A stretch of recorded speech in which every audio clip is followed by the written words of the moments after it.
My Family Thinks I'm Crazy, a podcast where I, your host, try to give you some tips on how you can explain all this weird, wild, crazy conspiracy stuff to the people you love most. Because that's what I've been trying to do for the past 10 years with no success.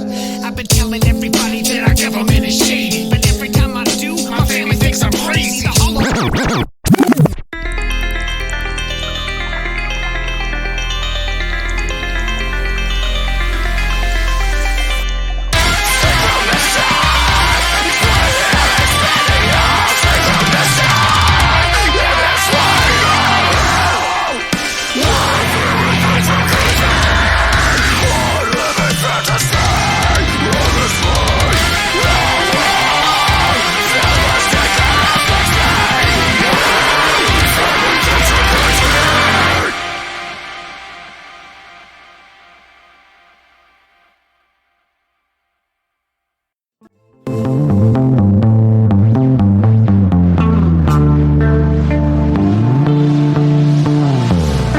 Ladies and gentlemen, welcome back to the My Family Thinks I'm Crazy podcast. I'm your host, Mark Palmer, and today on the show, I'm bringing you a special edition episode with 4 guests.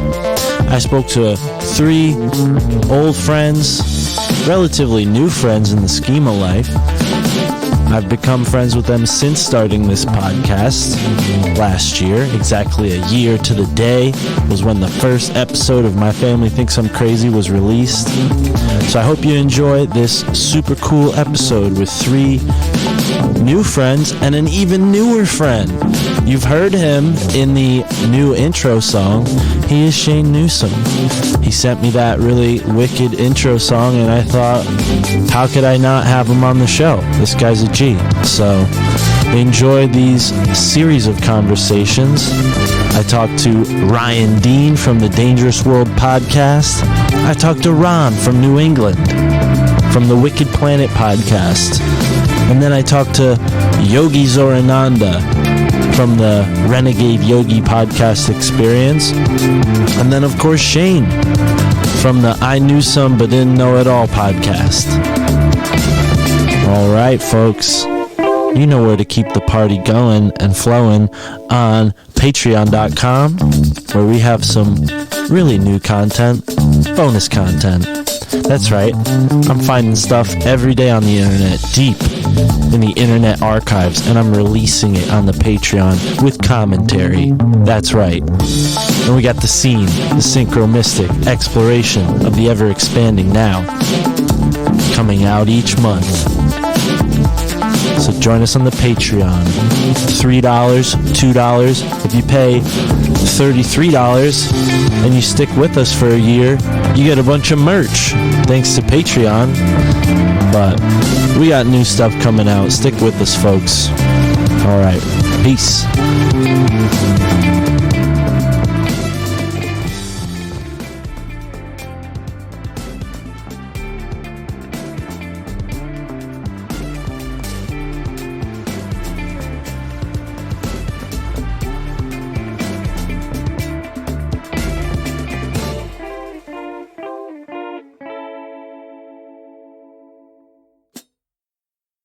I did kind of want to go back to the whole manifestation idea, dude. It's not just manifestation, Mark. I think that what you're doing is actually hard work. Manifestation is a fun, new age type way to look at things. But we can't forget about the old school, dude. You're putting in the work. You're putting in a lot of work. I do not condone the use of anything besides food, water, and oxygen. Okay. I just start peaking, dude, tripping ball sack.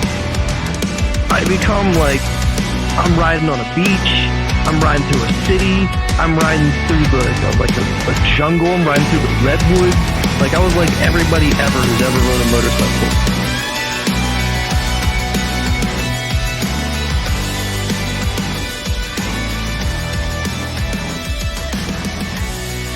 The Akashic Records are surrounding all of our connective tissue, our organs. It's like just past the last layer of skin, there's something called the superficial fascia. And it's this like string-like substance that basically holds everything together inside of our body. So it's around every single organ, and it basically allows the organs to have its shape.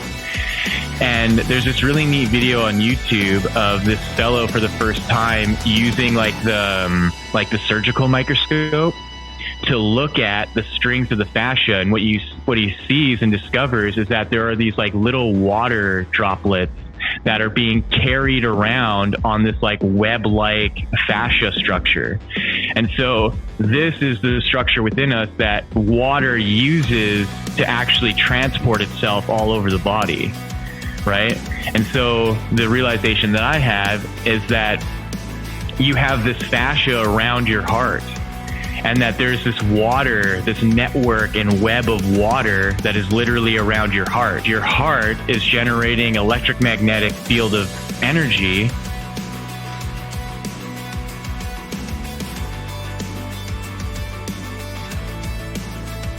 We get some really bad weather up here. And sometimes, we get a microburst here. Power could be out for a week. It just, we get tornadoes here, believe it or not. Ron from New England. I'm from New England too. He says, don't be concerned with waking the sheep. Be concerned with waking the lion. That makes a lot of sense. Because at this point, really, if they're not willing to listen, look at all the information that's out there. Like, if they're not willing to listen to us now, you know what? You're on your own.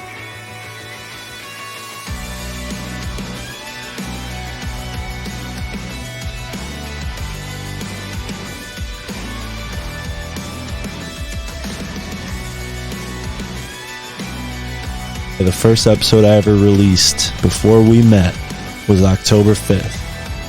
When did you start your show? I don't know. I started my OnlyFans then. That's when I started spreading my butthole and making money. Oh, really? So you're celebrating your OnlyFans year anniversary today? Yes. This is the first day I spread my butthole with a selfie stick. Dude. Through my leg. You always got to outshine me. 99 primetime, 99 outshine, dude. What's going on? And that's accidental shine, dude. That's just like me just like accidentally shining. Hold on.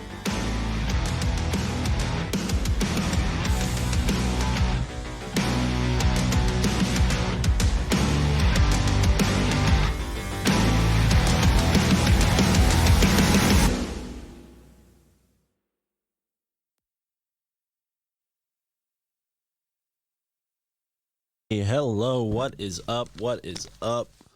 Welcome to the My Family Thinks I'm Crazy year anniversary special, where I, your host, just kind of chop it up with some new friends that I've made since starting this podcast venture. A lot has changed in my life. I went from being an Amazon delivery driver to basically being an entrepreneur, having my own business with a series of clients, doing multiple things within the podcasting field, from booking to production to artwork to creative stuff like writing a book.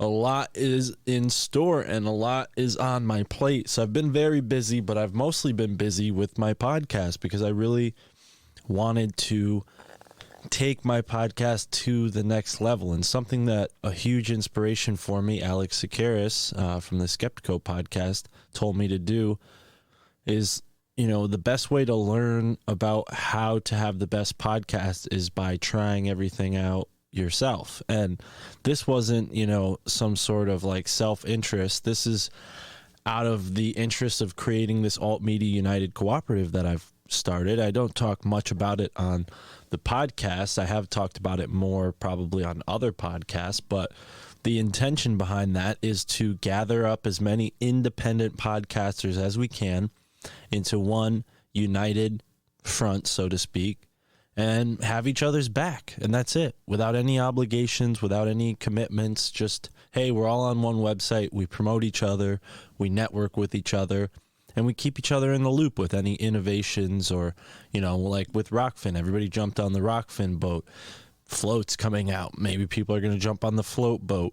Well, if that's going to happen, I think we should all be on the same page. Maybe I'm wrong. Maybe I'm right. We'll see what happens. But in order for me to be the best I can be as the sort of head honcho at Alt Media United, I need to have a kick-ass podcast to back it up.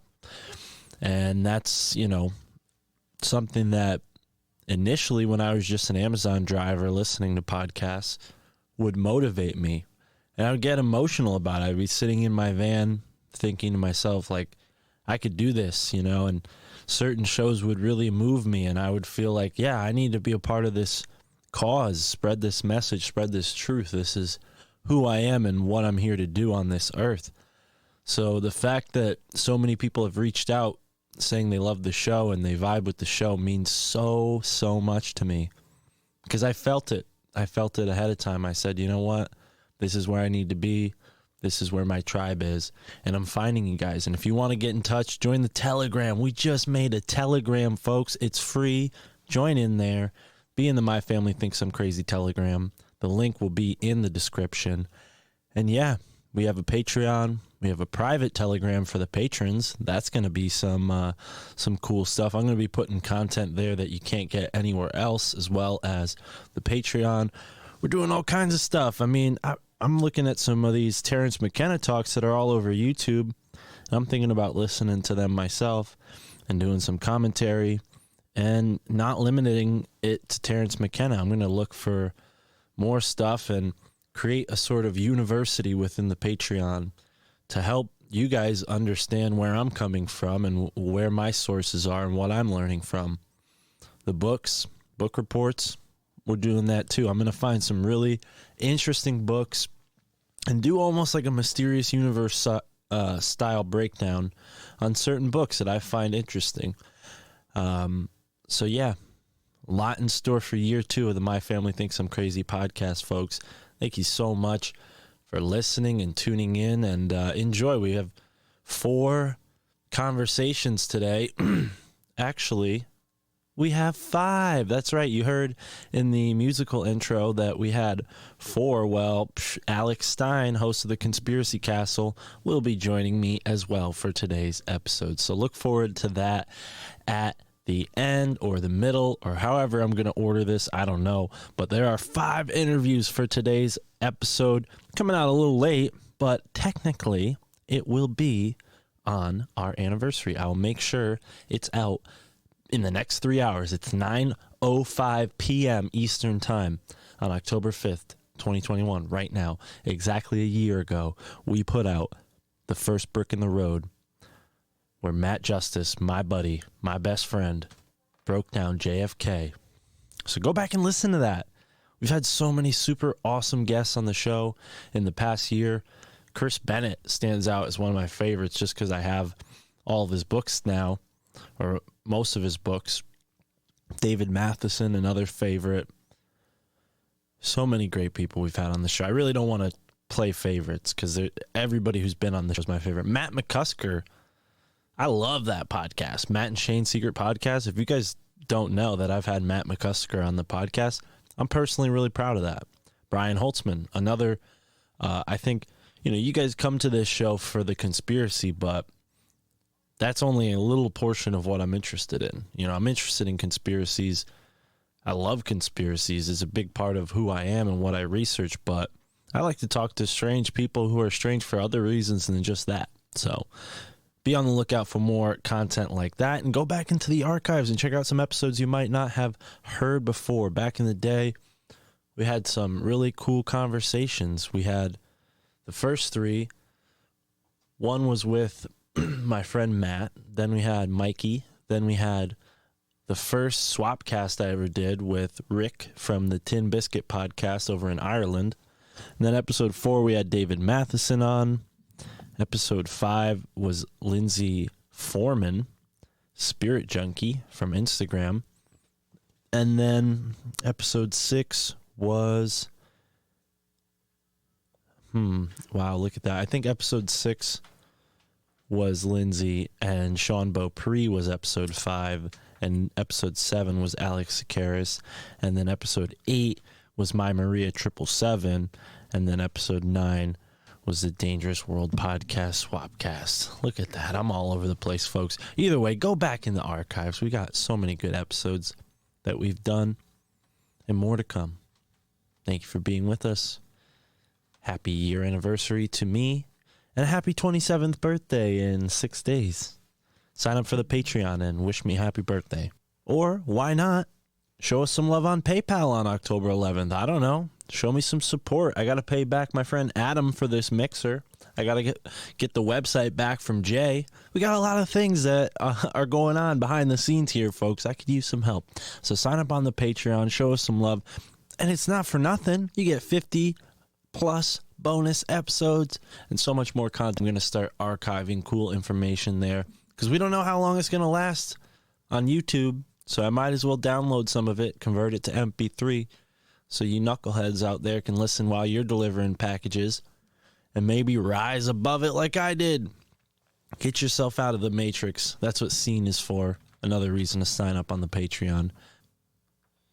All right, let's go to the first interview for today's episode with Ron from New England. That's the host of the Wicked Planet podcast and someone who's become like an uncle to me. Not just because he's older than me, but because he's so wise. And I hope you garner some wisdom from this conversation and his awesome podcast, which is moving its way up the charts. So check a New England classic, the Wicked Planet podcast.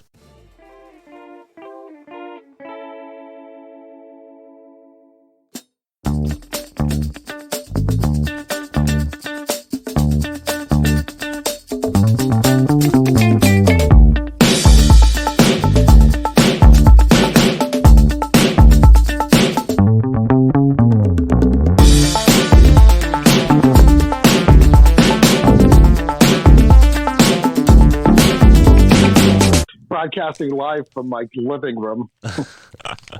Right on. Well, we could jump right into it, Ron, because I got some things to talk about with you, my friend, on the air. We have been pals since I first met you through Ryan Dean, who was just on this episode.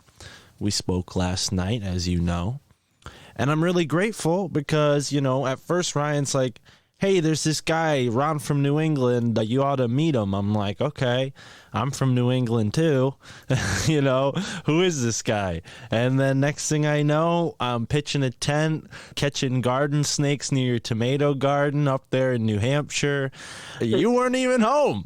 So we still haven't met, but I've been to your house, strangely enough, and you've become a really close friend of mine in the podcasting arena, but also just in a personal way. I mean, you know, Ron can back me up here. We've had many conversations.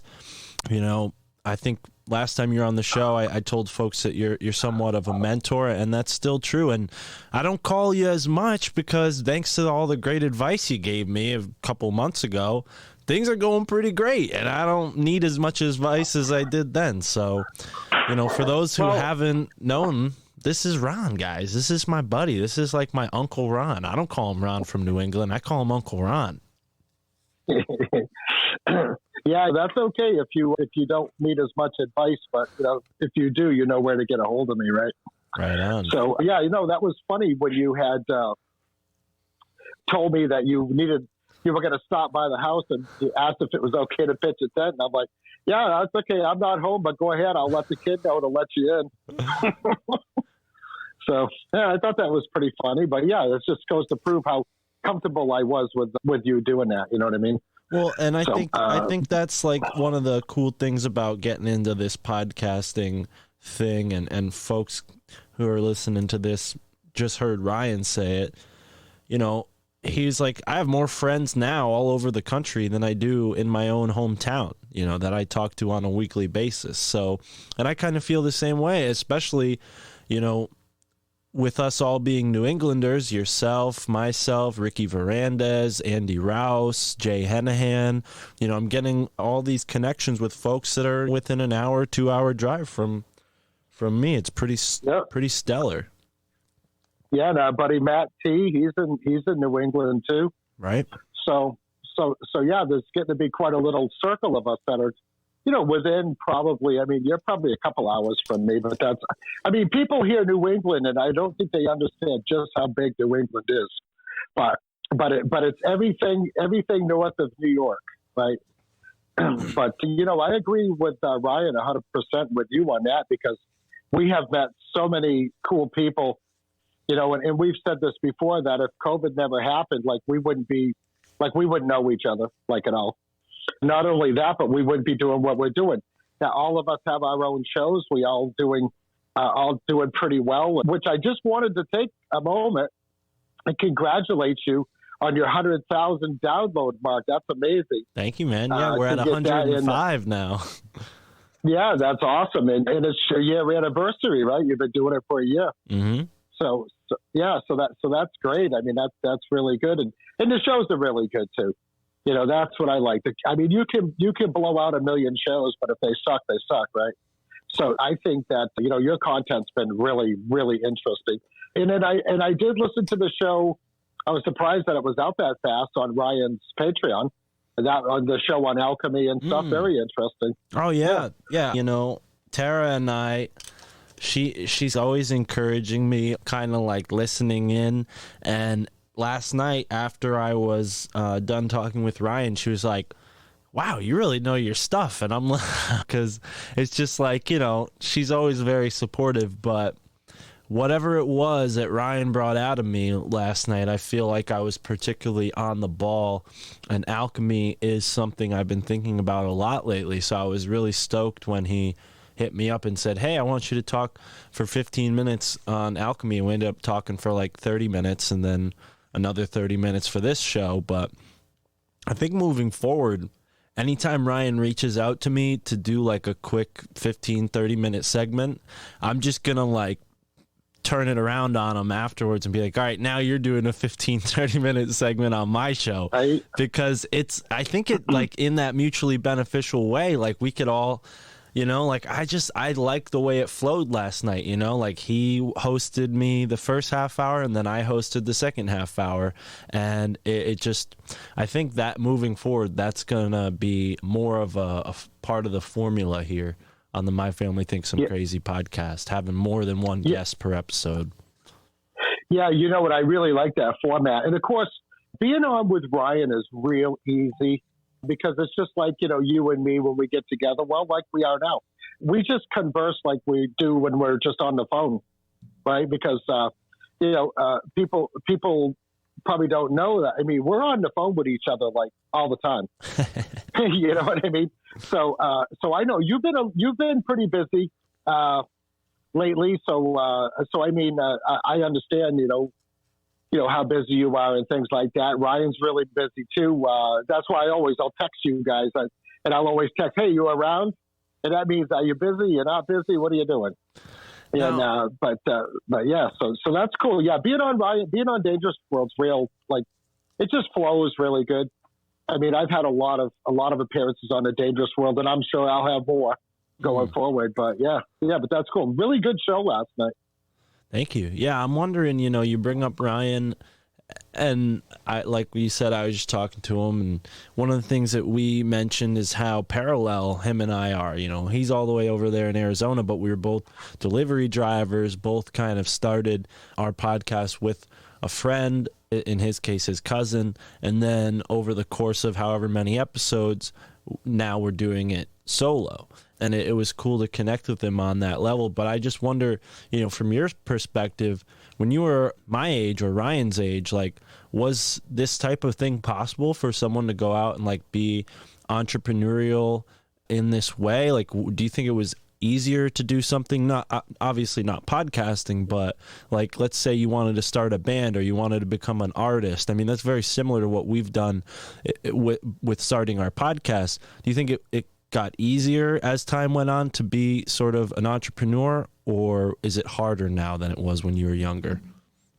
Okay, so when I was your age, the internet was kind of in its infancy, right? So a lot of that, I mean, that was before eBay, before PayPal, before, you know, any of these platforms that we mess around with now. I mean, you had America Online, you know, AOL.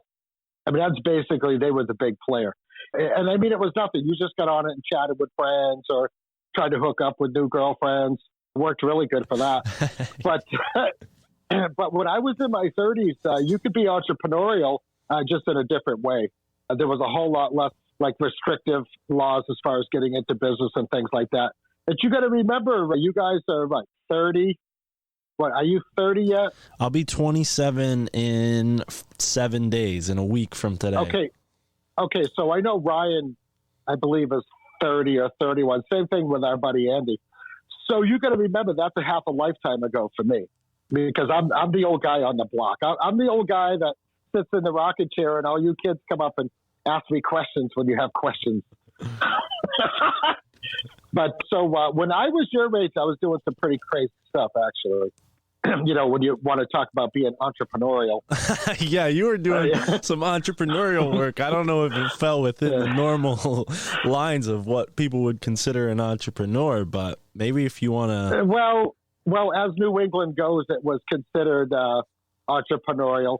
As the federal government was concerned, it wasn't anything that they deemed that would be the proper way to exercise entrepreneurship. But whatever, it is what it is. I wouldn't trade it. Like I wouldn't trade it for anything. You know, it was the path that my life was taking then. It was fun. I had a great time. I didn't really like settle into life until I was in my 40s. So my 20s and 30s, especially 20s, quite a free for all. I mean, I didn't have anybody telling me what I was going to do, what I wasn't going to do. Anything like that, you know, I had certain people I would buck heads with, but that's okay. We would work it out, because when there was money involved, it's really amazing how easily things could be worked out. Yeah, I imagine so. So yeah. Settling down, I mean, let's not get that far ahead of ourselves, Ron. When you were, you know, younger, 20s, 30s, were you seeing the world from this conspiratorial lens, or was it just like money, women, you know, were you kind of consumed with the daily milieu, or were you even then looking at like the strangeness and paranormal stuff in life?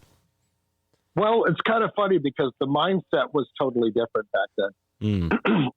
I've been interested in conspiracies and cryptozoology and ufology. I mean, I've been interested in that since I was a little kid. But, you know, sometimes when you get involved in other things, like that's what your priorities are. Like my priority, I mean, you know, you didn't even really, I mean, it was hard to even research back then. You actually had to go to the bookstore, had to go to a library or something. I mean, you're talking, this is pre-Google, right? This is pre-any, I remember when Google first came out. Like my father-in-law at the time turned me on to it. And I'm like, Google, that sounds kind of like a weird thing. Then I went on it and then started using it a lot. Of course, I don't use Google very often now. Anyway, so you got to remember it was a different world back then. You know, I mean, sometime we'll sit down and we can have some longer chats about that. But when I was in my 20s, the priorities were definitely different. Definitely different. I was, you know, doing things that, well, I don't know. I'm not going to say I shouldn't have been doing because I didn't have any problem doing it. But it just, you know, so you were thinking about making money. Yes, of course, kind of like the number one priority. The second priority was making sure that you had time to party with your friends. And let me tell you what, like I see all you guys partying this and that. And I'm like, dude, if we were at the same age and you knew me back then, you guys would just be in for a big eye opener. Because I mean, we used to go for days straight with no sleep. Yeah. You know what I mean? Days straight. You know, find ourselves down in Boston on what we used to call 3-day benders and things like that. And that was in itself was quite interesting. Yeah, we probably won't get too deep into that, like right here, right now. But and of course, women were always the priority, you know, back then. I mean, you know, as many as you could get your hands on. And that's just the way it was. And that's, you know to clarify, that's why I came to you for advice, Ron, because I really think that my generation, and I hope guys around my age would agree with this, if not, DM me about it, but I think that our generation, my generation, is sort of lacking a lot of those social skills that your generation kind of just inherited through the social dynamics that were at play, whereas my generation was like sucked right into the computer, and it all became like, you know, this hierarchy like of popularity and what was, you know,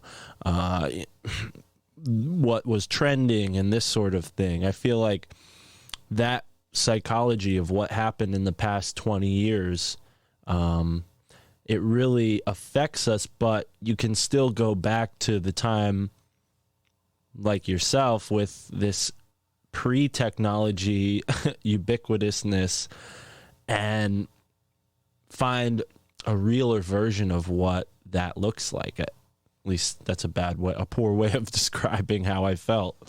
No, it's not, Mark, at all, because I could tell you in my heyday, that's the alpha male reigned supreme. I mean, and that was it. And you had to learn how to, I was always a good communicator anyways, because that was kind of part of my job. My job was, it required very good communication skills when you're conveying one message from one person to another person, or trying to explain to somebody how something's going to play out. You know what I mean? But that was, I was definitely an alpha. Well, I still am an alpha male. I mean, even at my age, I don't think anybody that knows me would argue that point. I've always taken a leader role versus a follower role. But when you see the difference in people now versus, 25 or 30 years ago, the internet definitely changed that. And I mean, I'm not talking about guys like you and Ryan and, and all of our other friends that are way younger than me. What I'm talking about people in general. Like when you see people out, for instance, that used to, when you go to the checkout at any store, it always was the thing to kind of joke around with the cashier or whatever. Like kids nowadays, like they won't even make eye contact with you. Yeah, it's like they won't. They're automated. They don't. Yeah, they don't. They're robotic. They don't know how to talk to you. They don't know how to interact with you. They don't know how to respond to something, even if you're just joking. And they lack major communication skills, like big time.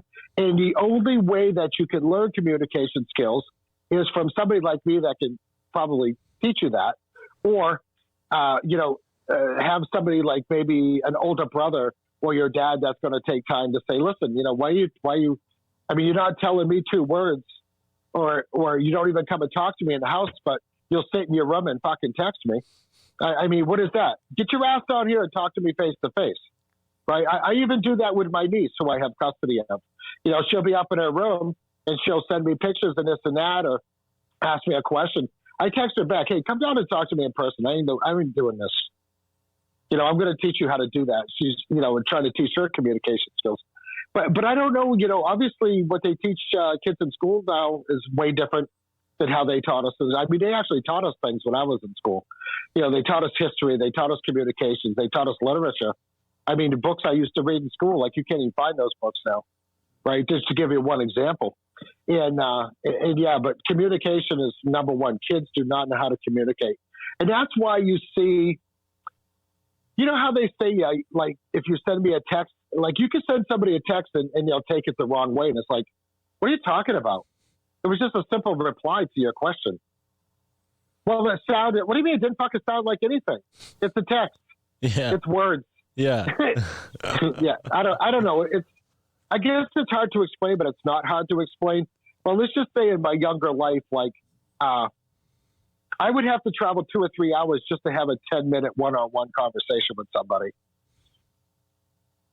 to make sure that the message was conveyed in the way it needed to be conveyed. I mean, kids can't do that. Actually, kids probably shouldn't be doing that today. Not the stuff that I used to do. But anyways, but yeah, the internet definitely changed. I mean, the internet, what hasn't the internet changed?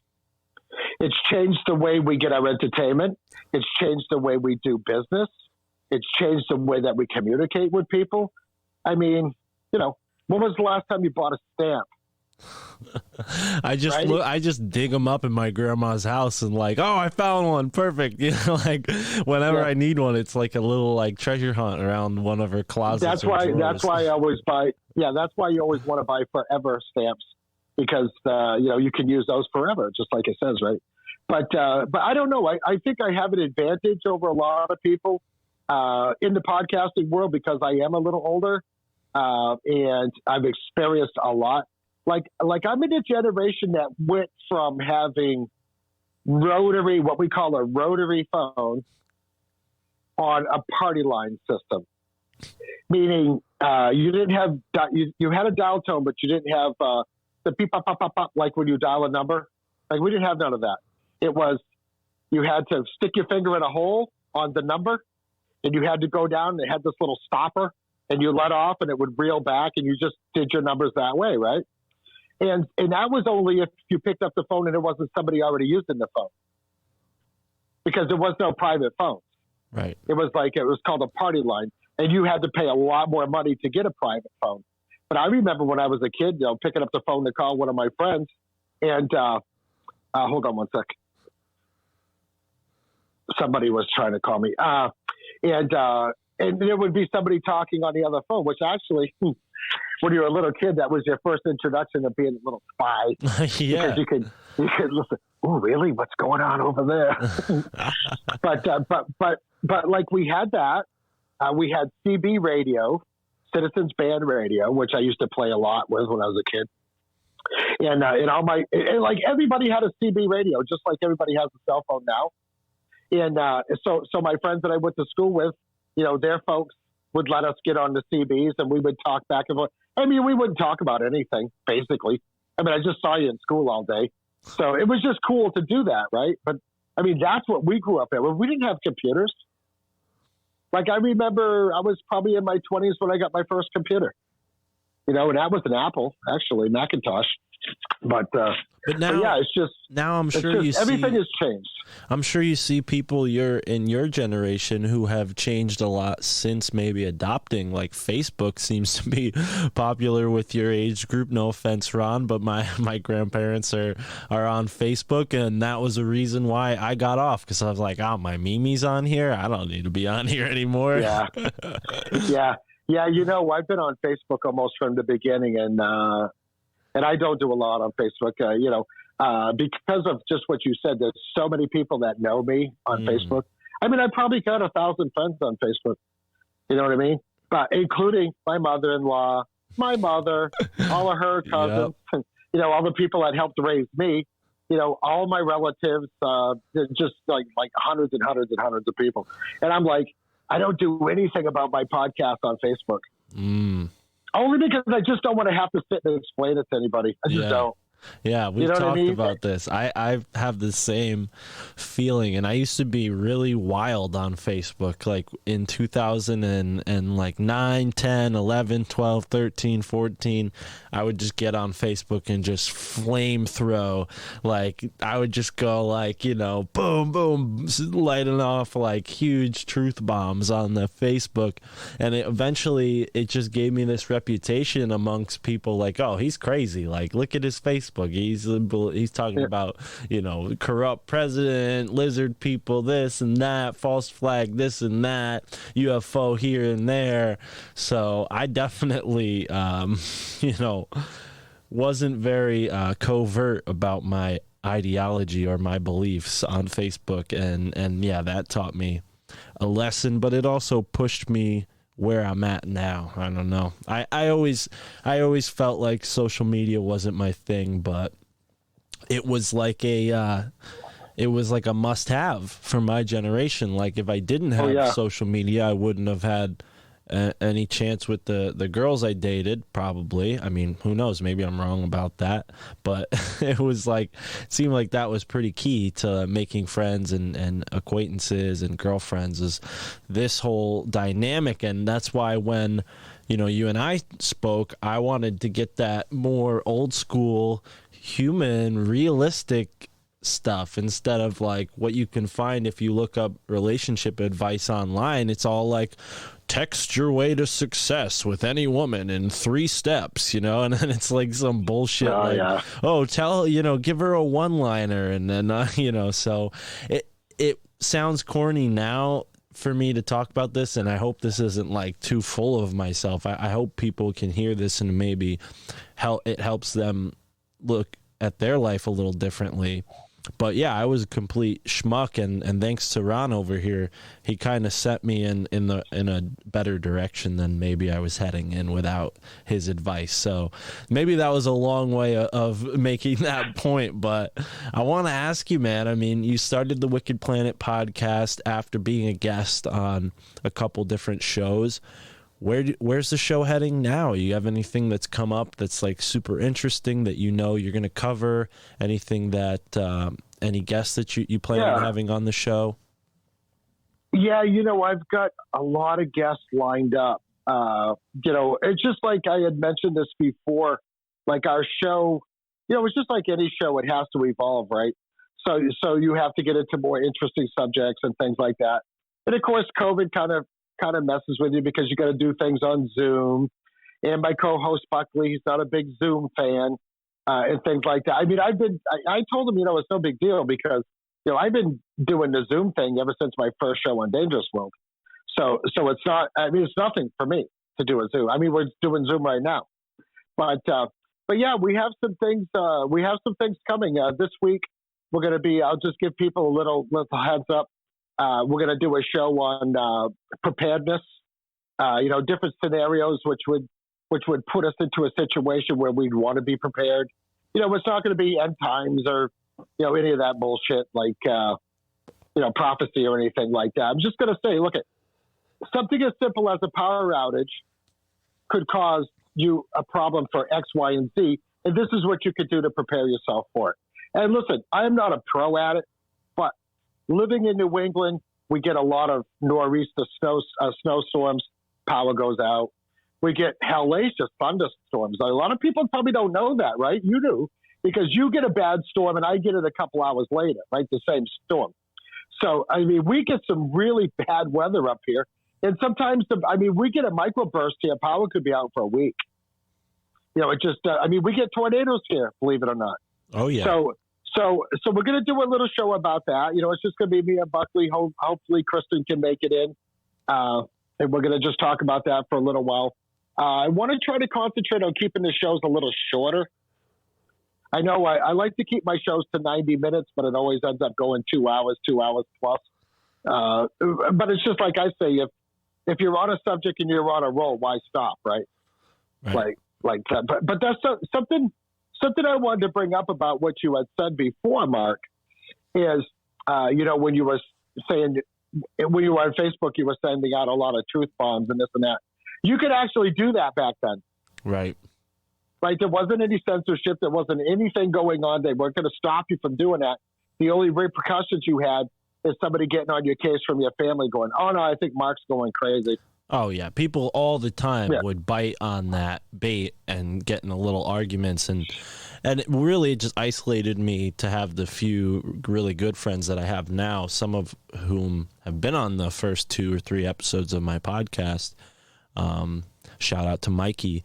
But, yeah, me and Mikey used to just, like, kick ass on Facebook and, like, make fun of the people in our school who were just touting, whatever trendy BS, and it was never enough for us to have anything other than like a kick between each other about it, but yeah, like those were the days for sure. But I also taught me like, this is futile, like this is just frustrating me and not helping anybody. And I think let me stop you right there. Don't you think that that's what we're going through right now, that frustration level, and it is futile? Trying to wake people up. People are so fucking brainwashed right now that you're not going to wake them up. And when we were on Union of the Unwanted last week, and I was talking something, and then Sam comes on, he says, don't be concerned with waking the sheep, be concerned with waking the lions. And that really was a great statement from him because that makes a lot of sense.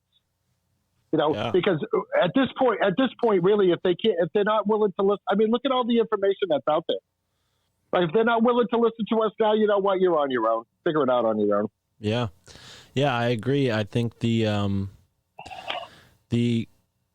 system, the sociological physics that were at play in the social media system were gamified in that time when, like you said, we could just say anything and it was free and fun and the internet was cool and there was just, these platforms you could kind of go on and talk to your friends, but the internet was still the internet. Now it seems like the only internet that exists revolves around these social media platforms, almost like, everything that's on the internet is either getting you to a social media platform or content that's then going to be posted on a social media platform. Articles, blogs, stupid videos, clips.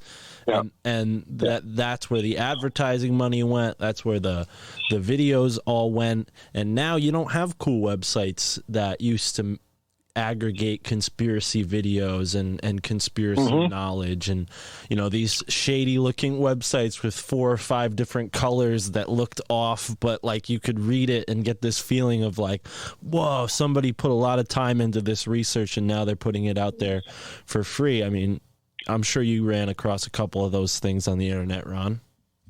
Oh yeah, so I think the trend is going to go back to that though. Because of all the censorship and things like that, I think the trend is going to be to where people are going to go back to having websites to promote their shows, or maybe put their own stuff on their show so they don't get deplatformed. And the only person that's going to deplatform you at that point is whoever's hosting your website. And I mean, we do know that some of that goes on, but there's got to be a way. There's got to be a way to get out there. I know Telegram is a big one, but of course that's social media also. And there's got to be a way to have something that you're 100% in control with as far as getting your message out. And then people can go to your website and check it out. And that's how it always used to be before Facebook. And I feel that Instagram is kind of the mecca for podcasters and people that talk about conspiratorial or esoteric things. Like, I think Instagram is where everybody is. And I know it's owned by Facebook. So I don't know, the censorship is bad there, but it's not as bad as it is on Facebook. Hey, something to bring up real quick as we speak. I was on Instagram today, and at 11:45 it stopped working. And then Facebook stopped working, and WhatsApp stopped working. I don't know if you're aware with that. There's a big global outage of all 3 of those, right? Which are all owned by the same company anyway. Huh. Yeah, but there's a big outage right now. I was on the Legit Pat Discourse server this morning, talking to a bunch of people, and they were all telling me the same thing. Right. What's going on? It's just none of it is working, and it's actually was just on the news too. So don't know what's going on. There's a lot of speculation go out on Twitter saying that there was an obstetrician that had released some photos of a deformed baby of a mother that had taken the vaccine during her pregnancy, and the kid came out all messed up or whatever, and she was posted and asked so they allegedly shut the whole thing down. I don't know how true that would be. I mean, that would be pretty drastic to shut it down that way. But 60 Minutes last night had that whistleblower expose report on Facebook. So who knows? Who knows what's going on? And maybe somebody just hacked into it. And they had a whistleblower expose about Facebook, or they had it about the cowpoke, the jab, the vax. No. It was about Facebook, and it was on 60 Minutes. It aired last night. Okay. Huh. I didn't see it. I was a little tired last night, like we spoke, and I was trying to catch the big Tampa Bay New England Patriots game, which ended up being kind of a boring game. But anyways, I fell asleep way before that was over. But anyways, yeah. So that's what's going on with Facebook, Instagram, and WhatsApp right now. It's all down. Huh. So kind of interesting. But yeah, this lady had come on. Just the gist of what I've seen. Just I've read a couple of articles about it. That this whistleblower came on and just talked about how Facebook manipulates people's posts, and they're the reason for all this division that's going on, and misinformation and disinformation and all this other stuff, which is they're saying is being driven by Facebook. So I'm going to get on there. I'm sure you can go online to 60 Minutes and probably watch the segment, but it's just a suspect that now all of a sudden it's down. Now, I don't know if it's worldwide, but there are people in other countries reporting that it's down. But I talked to my wife, who happens to be in Florida at the moment, and she says hers is working. So I don't know. It's bizarre. Yeah, I was on Instagram this morning, so I didn't have an issue. But yeah, it was 11:45 is when it went down. Huh. Well, I don't know if I was on it then, so maybe it would have affected me too. But wow, Ron, we've been going for a half an hour. I'm planning on getting a bunch of friends that I've made since starting this podcast journey a year ago on this episode. And of course, I had to include you, man. So thank you so much for taking some time with me today. For folks who don't know, they can find you at the Wicked Planet Podcast. That's where they're listening to this podcast right now. Just go ahead and search it and subscribe. I'll even put the link in the description, make it super easy for you. But once they do that and subscribe to your awesome podcast, what should they do next to follow up with you, Ron? You got Instagram, you got all sorts of other things going on. Yeah, they can find me on Instagram at Ron from New England. And we also have a page for the show, the Wicked Planet Podcast. Right now, we got a cool video on. I just have a little clip on my pages for the paranormal investigation that Buckley's brother did up at the haunted garage and on the property. That was. It's got about an 18-minute video clip there. As that's on his page. If you go on mine, there's a link. I tagged him. You can go right there and watch it if anybody's interested in that. Cool. We are going to start getting into more paranormal stuff and more ufology and more cryptids type of stuff. That stuff I'm really interested in. I mean, I know we talk a lot about COVID, the New World Order, the Fourth Reich, and all that stuff, because that stuff I'm pretty knowledgeable with that stuff, and I'm getting more knowledgeable the more books that I read. You know, like you, I got a massive library. You know, I mean, I see just a little bit of yours in the background, but we like to get out there. I counted 2 days ago, and I currently have in this room on the shelves, not including the ones in boxes, I have 650 books. So we got quite a library here, folks. Sign up on the Patreon, and if you're in the $33 level, I'll send you one of them. Yeah, that's a cool deal. Listen, you can never have too many books. I got into the audiobook thing because I find it, my life is like incredibly busy, right? Not only do I try to put a lot of time into my podcast, into doing my social media and things like that. I mean, I put a lot of time into that because you have to do a lot of research for a lot of your shows, right? I mean, some of the subjects you get into, that you don't just pull that out of your ass. I mean, you got to research it, and then once you know it, you know it. And when I have a busy home life, I'm raising an 11-year-old, which is it's got its own challenges right there. So that, and I'm running my business that I've had for since I was a little kid. But it's big things coming. Did Ryan mention to you how I'm taking over Conspiracy Kitchen? Yes, did he say anything about that? He did. Yeah. He seemed like he regretted it a bit. No, it's all good. I mean, I'm going to give him plenty of plugs on it. But so him and Brandon did this segment on their Patreon called Conspiracy Kitchen. I said that was really cool. I could come on and we could do some stuff. But Ryan and Brandon, of course, Brandon's not on the show anymore. Ryan's got his hands full. He's got a lot going on. Plus, he's working his full-time job.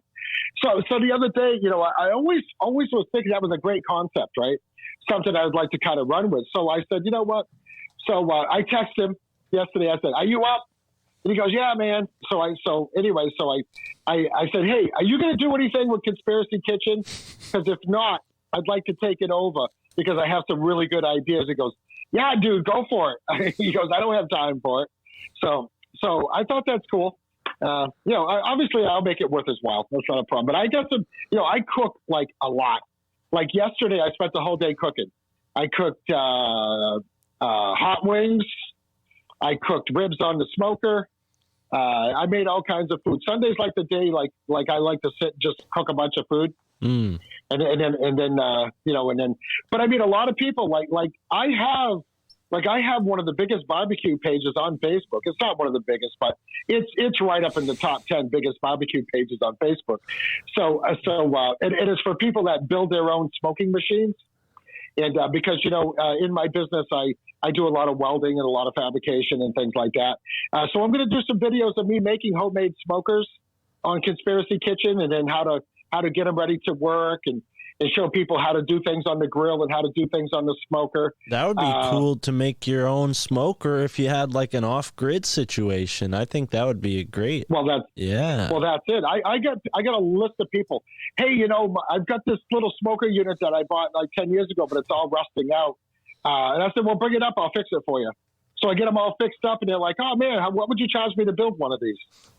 So it's kind of like a little something I do on the side, and I really enjoy doing it. Yeah. So I thought I was going to incorporate that into Conspiracy Kitchen. Do videos of me cooking, doing meal prep, things like that, while at the same time I'm telling you a conspiracy story. I don't know. It'd be kind of a cool concept, I think. We'll see how it goes. I am going to tune in because, Tara, I'm blessed that she does a lot of the cooking, and she is very, very skilled in the kitchen. But you know what? I got to pick up the slack sometimes because there are times of the day or the week or even the month when she's like, I don't want to cook tonight. And then I got to go get some pasta and some sauce and cross my fingers behind my back. So maybe it would be good.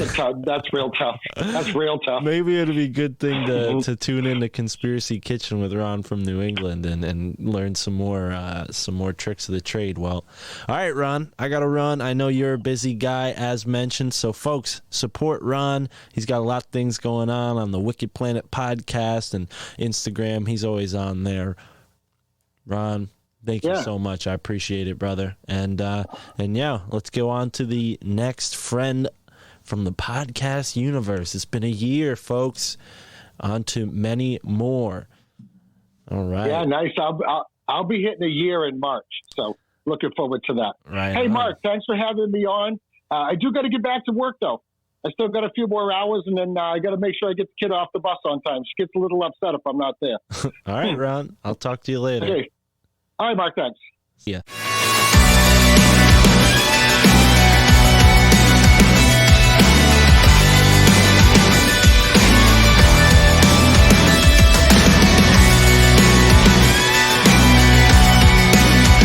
Well, simply put, it's the year anniversary of the My Family Thinks I'm Crazy podcast. And, you're somebody who not only have I become friends with since starting this show, but I've helped you start your own show. So I wanted to have you on the show, give folks an update. I just re-aired our first conversation on the podcast.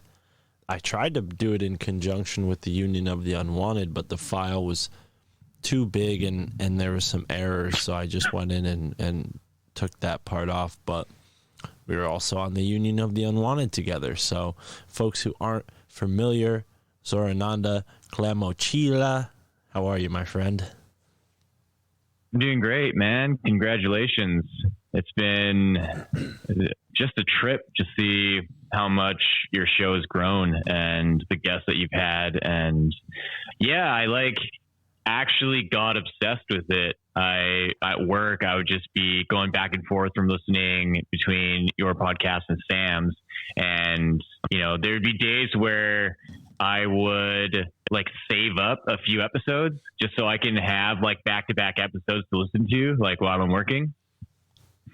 So yeah, it's just so wonderful to see how much you've grown. And then to have been invited into that whole community, and it's even for me, just seeing how the process has been over the last year of releasing my book and being invited onto podcasts and then eventually starting my own podcast with your help. And now officially being invited onto Union of the Unwanted. And it's just, there's this upward climb that is happening that I'm just, so excited for as each week goes by and each month goes by. So I'm super stoked. Yeah, right, man. And it was a great conversation. It went on longer than normal, and I think that's because there were so many people, but it was such an interesting conversation.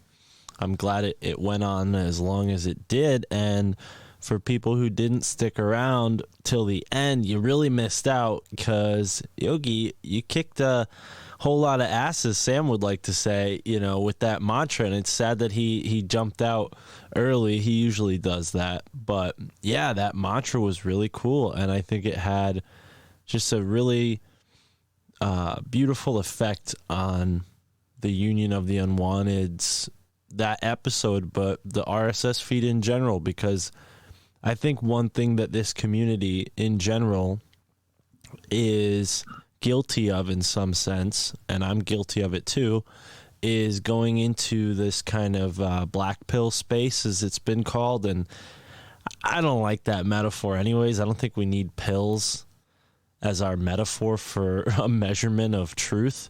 I think we should just scrap that whole metaphor in general, but I will give it up to you. I think they've had a near-death experience episode that was pretty profound, but I think what you did was you really helped people listening get a sense of your spiritual energy in a really, really personal way by speaking that mantra into the airwaves. And that's so different from anything that anyone's ever contributed to the Union of the Unwanted.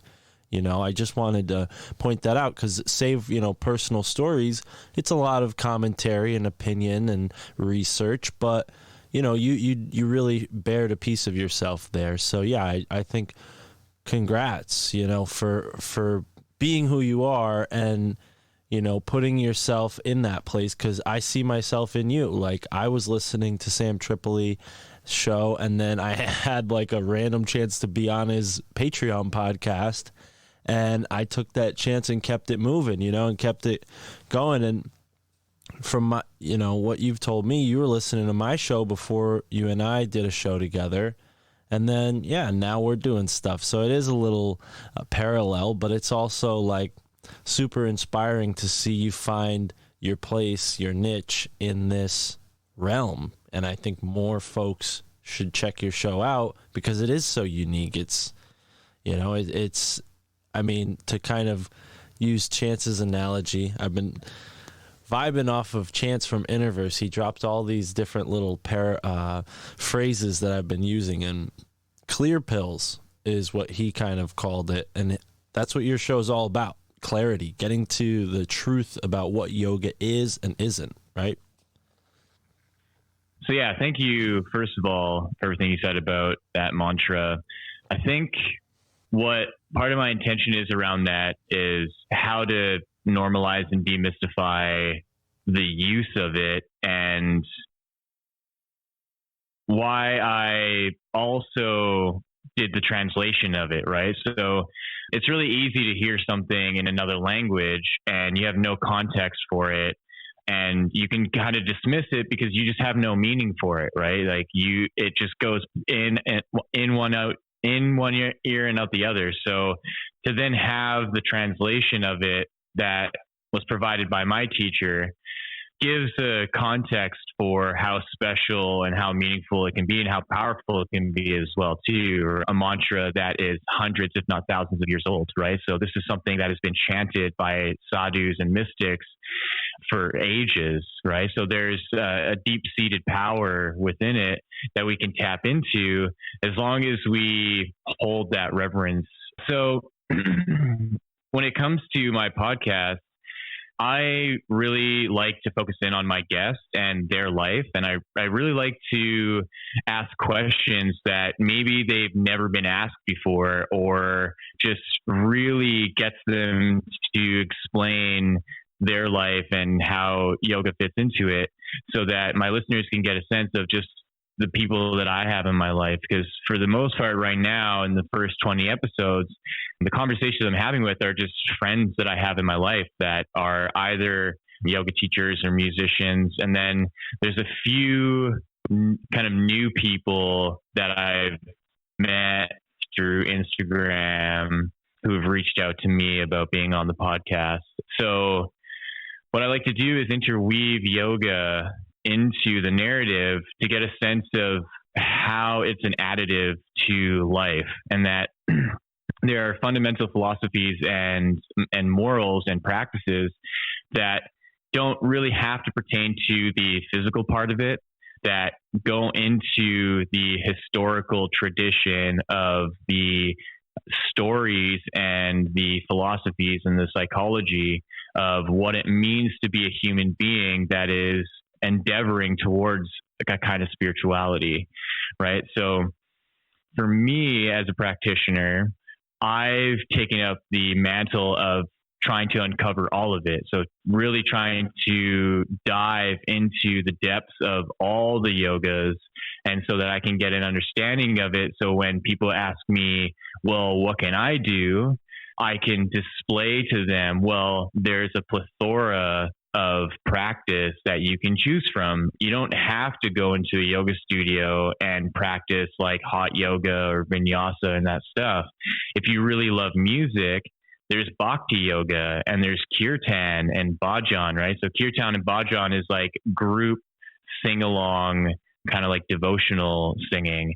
And it doesn't even have to be in Hindi or Sanskrit. You can totally make up your own stuff, but there's this like devotional aspect to it. So if you feel like you have this connection to your voice and you don't really know what to do with it, you can use yoga in this like vein of, well, I can, play my guitar the way that I have, but I can write all these beautiful lyrics that are kind of really simple and repetitive, almost like a mantra, to get into what it feels like to be devotional, right? So that's just like one slice of the pie of what yoga is. And that's what I hope to provide more and more as my podcast goes. I just finished wrapping up a chakra series. So I've done 7 episodes intermittently through the interviews of really diving into the chakras,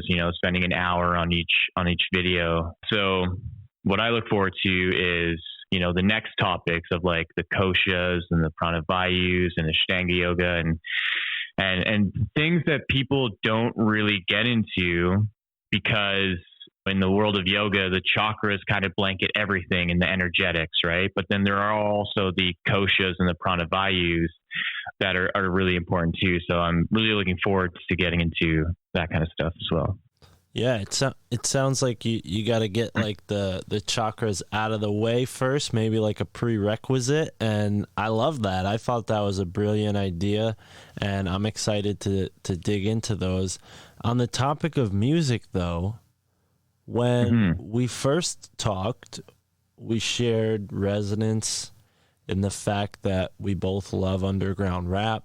It was a big part of what we both kind of said, maybe in different words, our awakening in a lot of ways, at least the lyrical content of this underground 90s, early 2000s rap. And it was rough around the edges. It was gritty. There wasn't PC for sure, but there were so many layers of truth within these 16 bars or however many lyrics they would write into these 4 or 5 minute songs, 30 minutes, 45 minutes for a total album. But within that time frame, there's so much to take in. So I'm wondering, we've talked about that before.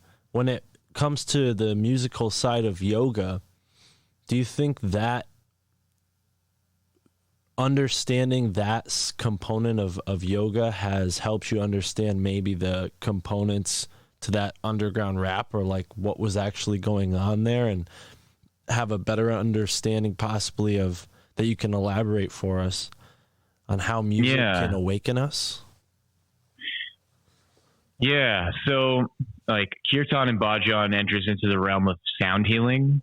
And so when you first are introduced to kind of like conscious rap or conscious music, there's this mind-opening effect to new ideas that you have never learned in your life through conventional means of schooling and parents and friends and media, right? So you are immediately taken into this whole other realm of topics that have to do with the kind of spirituality that is veiled in a certain way, right? And that's how I like to see the Jedi mind tricks, is that they're using this dance between light and dark so that the people who are repulsed by the negative stuff they talk about, right, they kind of weed those people out. And then the actual truth seekers who can withstand the like negativity can actually penetrate into the meaning of the lyrics when in one of their songs, the Children of Babylon is like, I am a 7 density light being, trans manifest personally in divine nation, Atlantis rising, three dimensions of radiation is fall of difficulty to cope with the body, right? So like all of a sudden you're getting into all this information when you're like 5 or 6 songs deep, right? Like Books of Blood, like Communion and Coming of Tan and Apostles' Creed and like all this shit, right? And so that can act as a kind of springboard, right? So like you've waved through the negativity and you said, no, there's actually something here. There are these gems. And then you suddenly find Icon or Vinnie Paz talk about the Emerald Tablets of Thoth Atlantean. It's like, boom, there's the springboard. It's springing you right into this like new area of now discovering all these like ancient texts and channeling, and suddenly you start finding stuff about Abraham Hicks and Cryon and Bashar, and then it just opens you up. And from there, it's almost inevitable that yoga is going to come into play, right? Because those people are going to start talking about the chakras. Like Icon and Vinnie Paz like has a whole song where he talks about like exploding chakras, and so. Yeah, he mentions, is it, and I looked back over my shoulder to see if I have one of his books over my shoulder, because his name is so, it's like Prabhu Hamsa, Bhakti Danta Prabhu Hamsa Sari, something like that. And like just to rhyme that in a song is hard enough. But then like hearing that and being like, who is that guy? And looking it up, like, I could probably think of 100 moments like that in just Jedi Mind Tricks alone, not to mention all the other rappers that were associated with them, where you would hear just one phrase that you could then search, possibly with more results in that time than now, but you would search something and find all this information and be like, whoa, all right, this guy's not just making stuff up. He's citing sources in a way. Yeah, so like His Divine Grace Prabhupada, right? He's the founder of the Krishna movement, right? So he developed the whole like Hare Krishna a movement out of like I think like Varanasi or out of like northern India. So the importance in that is all of that is initiatory. So it's these like rites of passage into the body of spirituality, and literally your spiritual body. There's a test of capacity each step along the way. And what yoga introduces is a methodology and a system to increase your capacity to receive more and more guidance along the path of growing and expanding into your spirituality, right? And so then comes the choice of what path are you going to go on if you're going to adopt yoga, right? So like I was saying, there's bhakti, there's karma yoga, which is literally just like selfless action, where you're living your life in a way where you're in servitude to the people around you and your community and your friends and family. Then there's like Raja Yoga and Hatha Yoga and Kundalini Yoga and Kriya Yoga. So like the list goes on of what you can do. And the most general thing is that now in our society, Hatha Yoga and Vinyasa Yoga and doing a physical practice is the easiest gateway, right? Because it's so commercialized that you can go anywhere. You can go on YouTube and find thousands, if not millions, of yoga videos. But there's a test to who will be the true adept, right? It's just like an occult mysticism, right? Like anyone could go and buy an occult book. Anyone can go and order like the Magus or the Keys of Solomon, the Tree of Life, right? And then the Kabbalah, right? So like anyone can just order that stuff, but then there's an innate test of, are you a true adept? And how that's measured is by these subtle synchronicities that are being given to you and that you're receiving through a spiritual guidance of your higher self, right? So then there are these spiritual beings who then become present in your life that are invisible, that you don't see, that supply you with more initiations, right?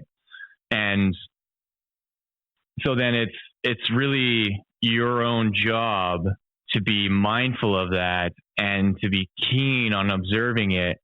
So then you can decide for yourself the depth of which you want to go. And that's why for the most part in yoga, most people stay on the surface of like, yeah, it's great fitness, you know, like I've lost some weight. It's helped me with my injuries. It's helped me like connect to myself. It's helped me. There's like these basic kind of psychological, physiological things. And then there's what can I do to go deeper? And then this is what can lead into sound healing, right? Because then suddenly you find this obscure yoga studio and you look on the schedule and you say, and it says like Nidra yoga with sound healing. And you're like, what the hell is that? And you go to the class and it's a yoga of sleep. And then you see the person sitting there and they're just guiding you through a guided meditation. They have singing bowls.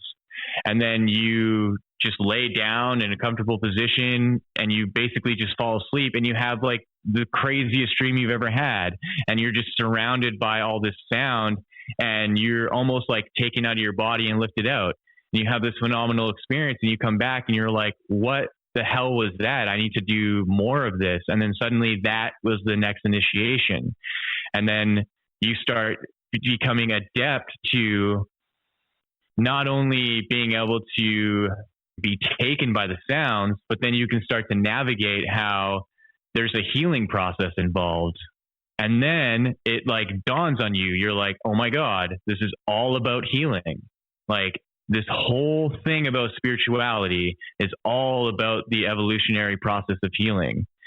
And then like your journey really really starts right then and there. Wow. Tara, you got to hear this. I'm like jumping out of my seat right now because Tara has these awesome sound bowls and I'm sure she's heard of Nidra yoga before, but I don't know if she's had the idea to play them while I'm sleeping or napping, and I think we're going to try that out. The listeners of the show they were encouraging me to do DMT, and I have made the decision, I'll clear it up right now, and the year anniversary, to not do that because, and I think the yogi might support my decision here, I think I don't need to venture into those realms with the use of a substance. I think I can just explore that with the most being cannabis, maybe mushrooms. I don't need DMT, but sound bowls, now you're talking my language.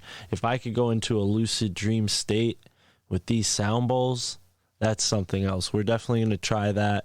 Maybe we'll set up a camera and have Tara doing the sound bowls while I'm sleeping, and I'll wake up and talk about my dream. But wow, that's intense. So do you have any sound bowls? Do you work with sound bowls at all, Yogi? I don't. My roommate and my best friend, Chris, he's also a fellow yogi. He is like the sound healing master. Like he's got his own line of like crystal singing bowls that he like makes. Like, yeah, he's got this like distributor in Asia that he just like formulates these like crazy, like the craziest things you've ever seen. You know, they're like iridescent rainbow metallic, you know, with like quartz and all sorts of crystals. And there's like laser etched like sacred geometry like in the bowl and on the bottom of the bowl. And like, yeah, it's Please amazing. And send me a link to that. We'll put it in the description. Yeah, I think I can just send a link to his Instagram because I don't even think he has a website. He's just like, he's the funniest character about all this stuff. But yeah, like he does sound healing journeys every 2 weeks that we go to, and it's honestly phenomenal. And the thing is that we're so conditioned by the music industry to only consider sound and music as something based on the performer and the band and the type of music, right? And what's been happening and coming out of the spiritual community is this reprised kind of ancient practice of sound healing, where using different hertz and different frequencies. So if you're going from like 432 or 440 or like 536 or 586 and up, that the sound itself and the frequencies actually has an effect on your cellular biology, that everything is in resonance, right? So it's just like if you were to look up on YouTube, the sand plate kind of like demonstrations. Yeah. So if that's happening just to sand, right, what is that doing to the water in our body?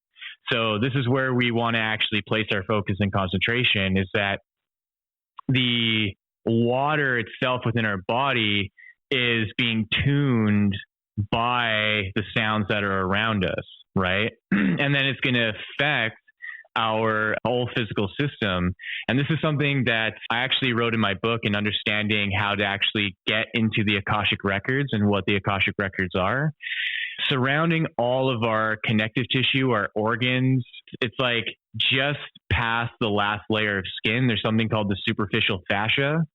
And it's this like string-like substance that basically holds everything together inside of our body. So it's around every single organ, and it basically allows the organs to have its shape. And there's this really neat video on YouTube of this fellow for the first time using like the surgical microscope to look at the strings of the fascia. And what he sees and discovers is that there are these like little water droplets that are being carried around on this like web-like fascia structure. And so this is the structure within us that water uses to actually transport itself all over the body, right? And so the realization that I have is that you have this fascia around your heart, and that there's this water, this network and web of water that is literally around your heart. And if your heart is generating electromagnetic field of energy, that electromagnetic field is interacting with the water web around your heart, and it's magnified outwards around you. And so and I always forget his name, there's that like Japanese scientist that discovered like the memory of water. So if water can hold Masaru Emoto. Yeah. So if water holds memory, then your heart being like the center of your being, which I think is your, the source of your intuitive intelligence, that your heart is broadcasting into the water, and the water holds the memory of all that is contained within your heart, and then it's kind of magnified out around you, right? And so then that is always happening around you. Now, whether we want to think we see it or not, right? Because we can't, it's invisible, but sound vibration interacts with it. So when you listen to really violent music, when you're listening to like particularly designed mainstream music, what effect do you think that's having on that field of water, like magnified energy around you, and what it's doing to your heart and what it's doing to the memory, and then in turn what it's doing to your brain, right? So if you put yourself into a position and into an experience where you have these beautifully created crystal singing bowls that are broadcasting these frequencies out and harmonizing together really beautifully and interacting with that field of energy, that you can use that as a way to actually enter into your heart and enter into the memory of all of that water. And I think that is what the Akashic record is, and how you actually access into not only your own like timeline, but also your ancestral timeline, and then the Earth's timeline, right? Because it's all connected through our hearts in that sense. Wow. And so that was like I love that. No. Big download, but yeah. Thank you for sharing that with us here. And as you're describing the fascia and the water around your heart and it being magnetically amplified, I kept being reminded of quite literally listening to my heartbeat, that ba-boom, ba-boom, ba-boom, ba-boom drum beat of the heart that is like literally pushing outward. It's creating that rhythm, those waves that are then carrying that energy that you described Masaru Emoto doing such a great job of immortalizing that truth about water. Because now, I mean, I think this is the 5th podcast I've talked about him on, and there's so many people who share such good knowledge about him. But wow, Yogi, this has been short and sweet, and we got to have you back for a longer form episode on music, because you are a musician yourself, and I definitely have to check out your work and give you a fair shake, because, you know, I've read your book that you sent me. I loved it. I thought it was really informative, but I haven't seriously taken a listen to your music. So here I am confessing and promising that I will listen to your music, and I hope the listeners do as well. So can you tell us where to find your music? And of course, I'm going to follow up with you, and we'll plan that out, because I think we can get into a whole 2-hour conversation about just that topic alone. Yeah, for sure. So you can find my work on my website is Zorananda.com. So ZORANANDA.com. On there, I have my book. I have 2 albums. I have a 3rd one coming out soon. I'm hoping in the next week or so. And then I have my meditations as well. So my focus right now is, really getting people to listen to the music and purchase the book, because I just am so passionate about all this work in the heart and getting that to people. So and I appreciate having this opportunity to speak on that piece and to kind of blow some people's minds and just show the power that we have just within our chest, right? It's really what's providing our life. So right on. And you've listened to my show. You're a musician. I try to make my show as musical as possible. I don't know if you've listened to any of the more recent episodes, but I have 3 different songs per episode now, thanks to this new program I'm using where there's all this, royalty-free music. But, I think that's super important. So I'm definitely going to clip some of what you said for the interlude for this episode. And folks, check out Yogi's podcast, Yogi Zorananda, Renegade Yogi Podcast Experience. Born here on the My Family Thinks I'm Crazy in a way, but it wouldn't be possible without you, dude. You're huge storage of information, especially on the topic of yoga. Another thing I want to bring you back on for is this book, because something I think Tara and I are going to be doing is diving into more books as the weather gets colder. And there's this book, I think I mentioned it the first time we talked. It's called Sinister Yogis.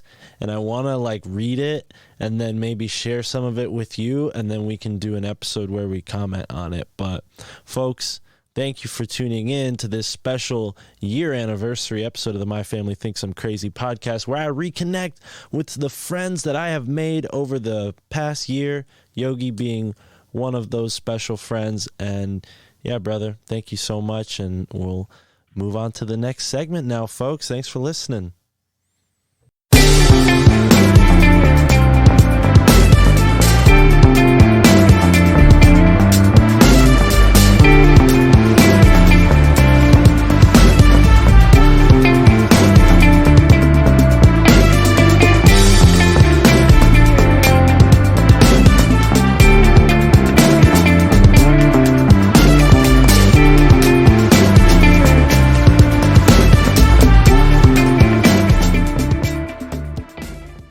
It's been a year since this podcast, the My Family Thinks I'm Crazy podcast, started. Welcome back.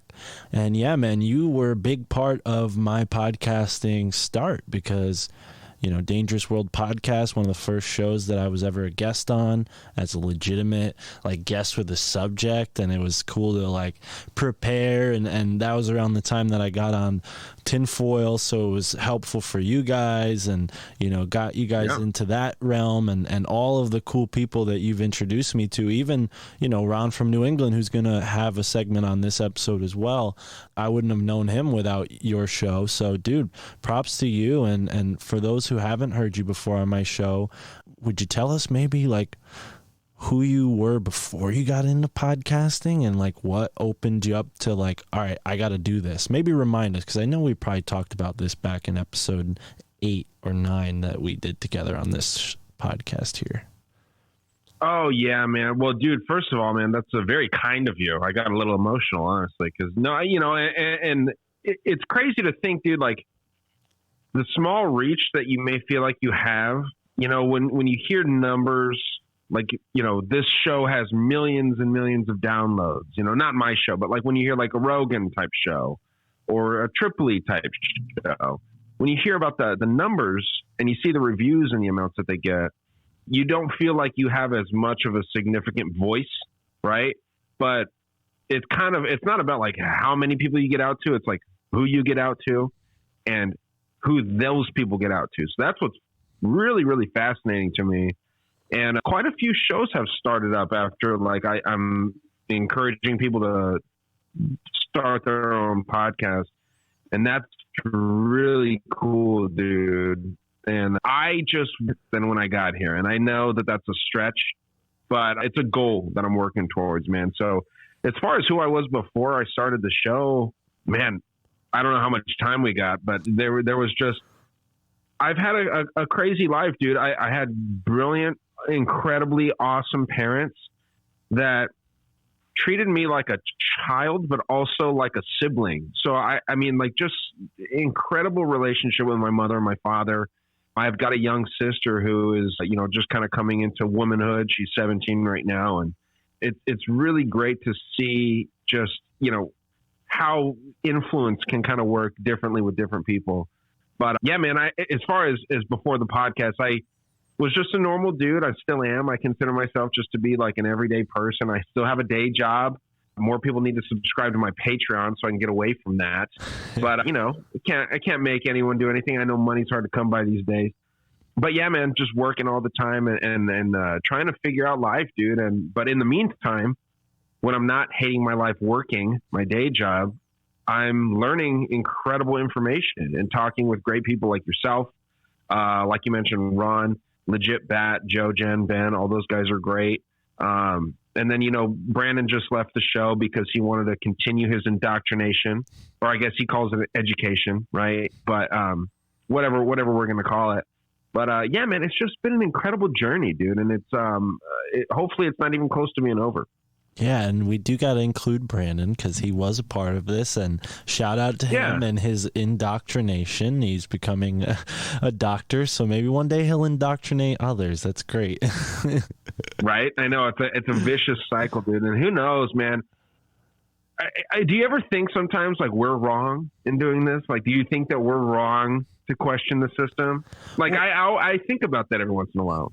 I do definitely, and I think I've kind of gone too far to turn back now. And both of us kind of are similar in the sense that we kind of started our podcast with people who are now not on the show, like my old co-host and friend Jay, who, with everything going on in his life, he's in a band, he's got a real job working for, a city in the state. So like, it started to weigh on him, I think, like, oh, am I going to like get myself in trouble in my real life talking about this stuff on this podcast here that's going out and reaching who knows who? Like people in his office could have heard some episodes that he was on. And I feel for him. I'm like, you know what? That makes sense. I understand. You got to protect what you can make, and that's the path he's chosen. But I'm someone who, like, if it wasn't for podcasts, I would just be that crazy friend that wouldn't shut up about the Nazis and the occult and all this other weird stuff that, we like to, get into and dive into. So I'm super grateful to have found more and more folks like myself in you and Ron and Legit Bat and all these other great shows that I've made friendships and acquaintances with. So yeah, man, I'm psyched to see what's next, but it's taught me a lot. I would say just 1 year of podcasting. I mean, you've hit your year anniversary already, right? We're gonna. Well, yeah. I keep saying we, man. We, I guess, is now my multiple personalities. But yeah, so I am hitting my 2 year in March 2022. Right on. And to kind of pound your point home about like meeting all these cool people, I have more friends now that I've never seen face to face around the country than I have in my own city, dude. Like, you know, I talk to you more than I talk to like kids that I grew up with in elementary school that I still consider friends, but, you know, haven't, you know, talked with them in a while. And that's what's kind of cool about doing this whole podcasting thing. And the reason that we started in the first place was because Brandon was depressed. You know, he was going through some shit in his personal life. And I had been wanting to start a podcast just to have something to do. Wasn't sure what I wanted to do, but then, you know, I heard Tinfoil Hat, weirdly enough. And I remember where I was when I heard about Tinfoil Hat. And I was listening to Doug Stanhope's podcast, driving to one of my stores on my day job. And he was like, yeah, we just did an episode with Sam Tripoli of Tinfoil Hat. And I heard that name because I've always been a quasi-conspiracy theorist. And I was like, dude, Tinfoil Hat, that's got to be something good. And the first episode I heard was about the Skinwalker Ranch, dude. And I was like, oh, yeah. So I was kind of late to get to the Tinfoil Hat thing. That's a good episode to get in on. That's when like Tinfoil started like really hitting a hot streak. Really going. Yeah. Yeah, dude. And then like I started going in the back catalog and it was like the Black Cube of Saturn and all this crazy stuff. And I binge listened to every episode, dude. And then like I listened to his old shows and I was just like, dude, I can do this. You know what I mean? It's not taking anything away from Sam at all because he's great at what he does. But I was like, dude, I can do this. You know what I mean? Like, yeah. And Sam's very honest about the lack of knowledge that he has, right? He's got a ton of knowledge, but he's very accepting of the fact that he doesn't know shit. And neither do I, neither do you. None of us know anything. So, and that's what is kind of, you know, it's almost like what would you call it? Breaking the fourth wall, where you're not saying that, you know, when you watch like these people on the news, on mainstream media, which I know you don't do too much of, but when you watch these people, they seem like they're the voice of God, dude. Like they know the facts. Yes. And that's it. That's why I don't watch it, because it gets me so angry when I hear that. And I love that you gave me the opportunity to clarify, because it's not that I am some kind of Luddite and like hate, you know, technology. And that's why I avoid the news. It's like, it just really turns me inside out when I see the condescending nature to what they're saying, especially in the past, because I used to love shows like the Colbert Report and the Daily Show. You know, like that kind of era was eye-opening for me in a lot of ways. And like, I remember, it's so funny because Tara and I were at this conference type thing, and Vice was outside trying to like get interviews with people who they were probably going to spin as like wacky spiritual people who were anti-jab. And it was just so funny because I remember Vice being like this kind of really powerful thing at first. Like I was like, oh wow, these, you know, and now in hindsight I'm like, I totally got psyoped into thinking Vice was cool. And like now, like here's the universe giving me another chance to be like, F you, Vice, I'm done with you. Well, you know? How far have they fallen, dude? Right. They have fallen so far, because I mean, you're not wrong to think that they were dope. They were sick in the beginning. They were really, really good at what they were doing in the beginning, because they were true liberals. And now they're more establishment, or they're more leftist, I guess you would call it. You know, liberal meaning like just believing in alternative information and believing in the idea that there's not a solid truth to anything. And I think that that's something that you can relate to, because like what's normal, what's true, what's like the absolute way to operate in any given situation. whether it's a boat sinking or whether it's just day-to-day life, dude. Like, everyone can go about their own way. And like, so for instance, in this podcasting world, you're taking a different approach than I am, but who's to say who's right? There's no one, you're not more right than I am in your approach than you know, or vice versa.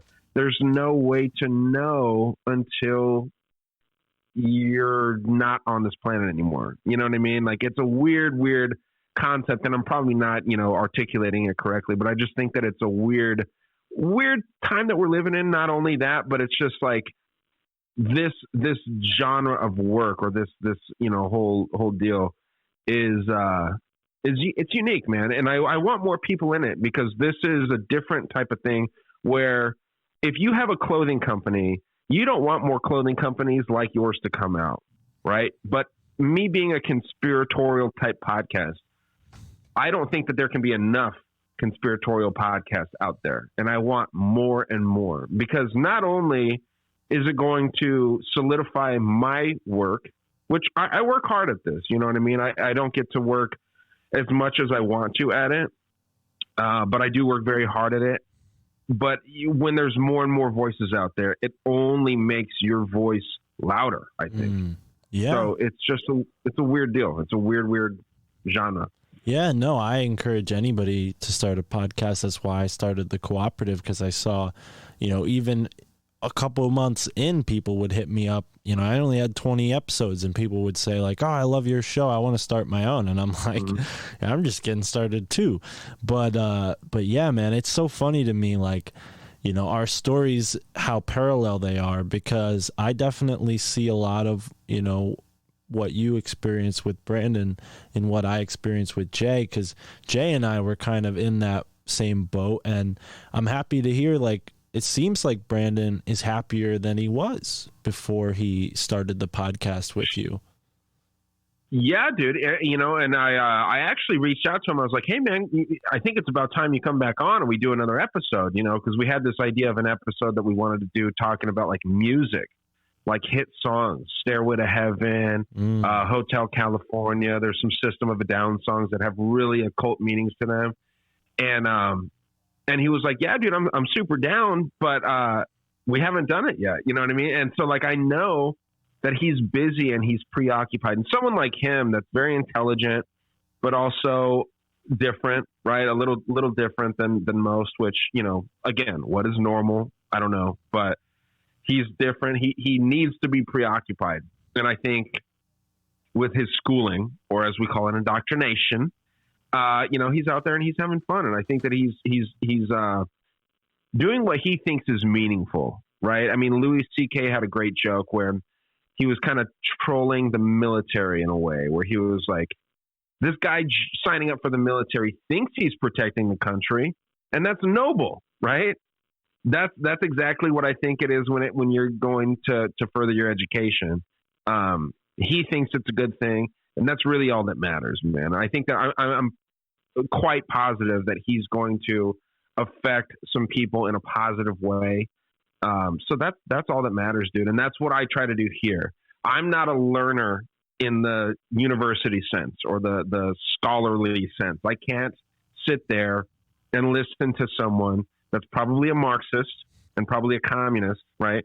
I can't sit there and listen to them tell me how the world works and how to perfect my craft.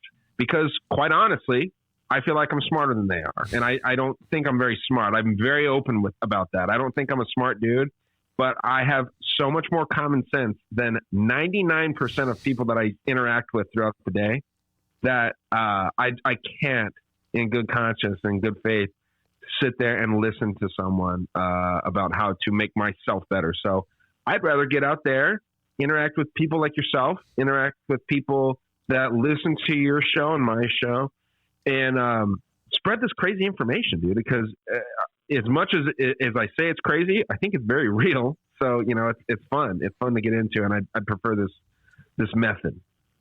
Yeah. Yeah, bro. Right on. I mean, I'm a little speechless because it is like I'm kind of, you know, you're a delivery driver. I was a delivery driver. You know, we both kind of came to podcasting from the same perspective.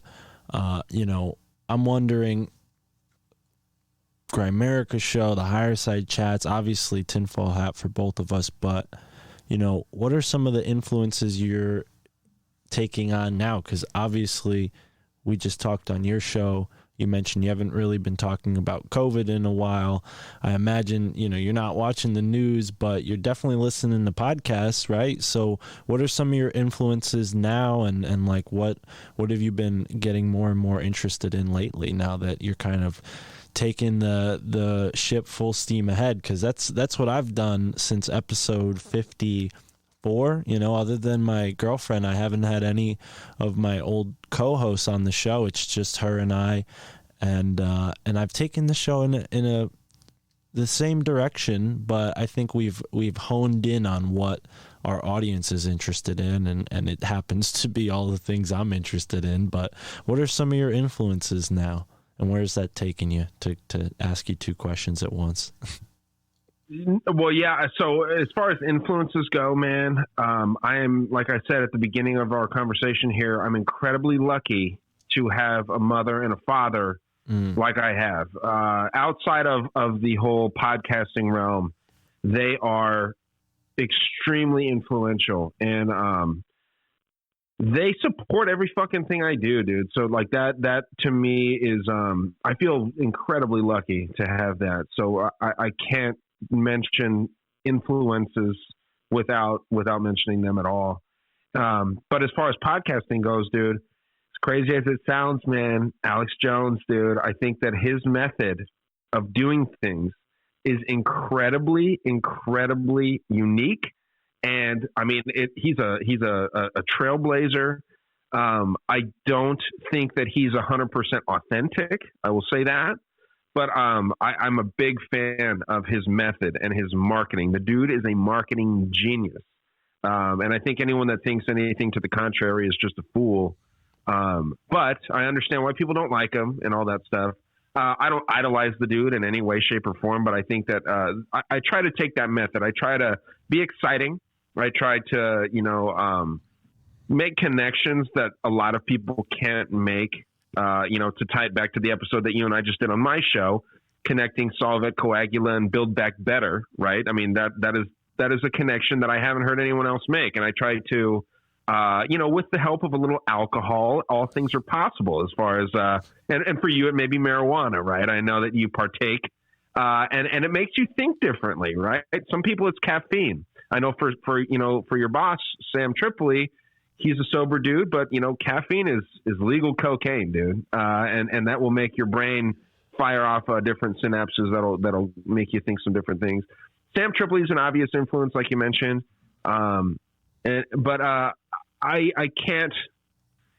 I mean, I don't know. I can't really credit any of them. You were saying where does their work get me today? I can't credit any of them because I do firmly believe that I am the one that got myself to where I'm at. Not to be ignorant or smug about anything, but you can idolize people all day, dude. But you have to sit there and you have to do shit yourself, just like you did. And I appreciate the compliment that you gave me, where I was a little bit of a tool to help you get to start. Not a tool, but a really, really beneficial influence. And I don't want to commodify you, but you helped me feel accepted in the community, because I went from just being like a dude who's been on Tripoli's show to a dude who's on shows, Yeah.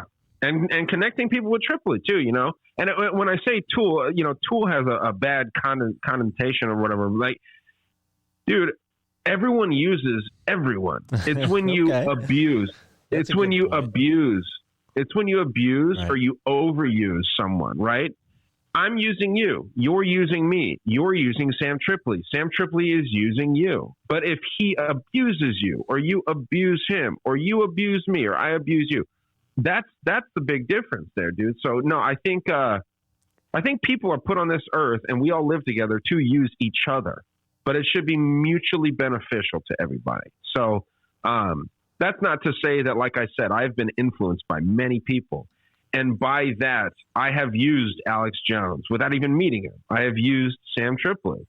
And in all honesty, getting on his show really grew my platform massively. I mean, you know, I'm really, really proud of where I'm at in this world, and I have you to thank for that. So I used you in that way.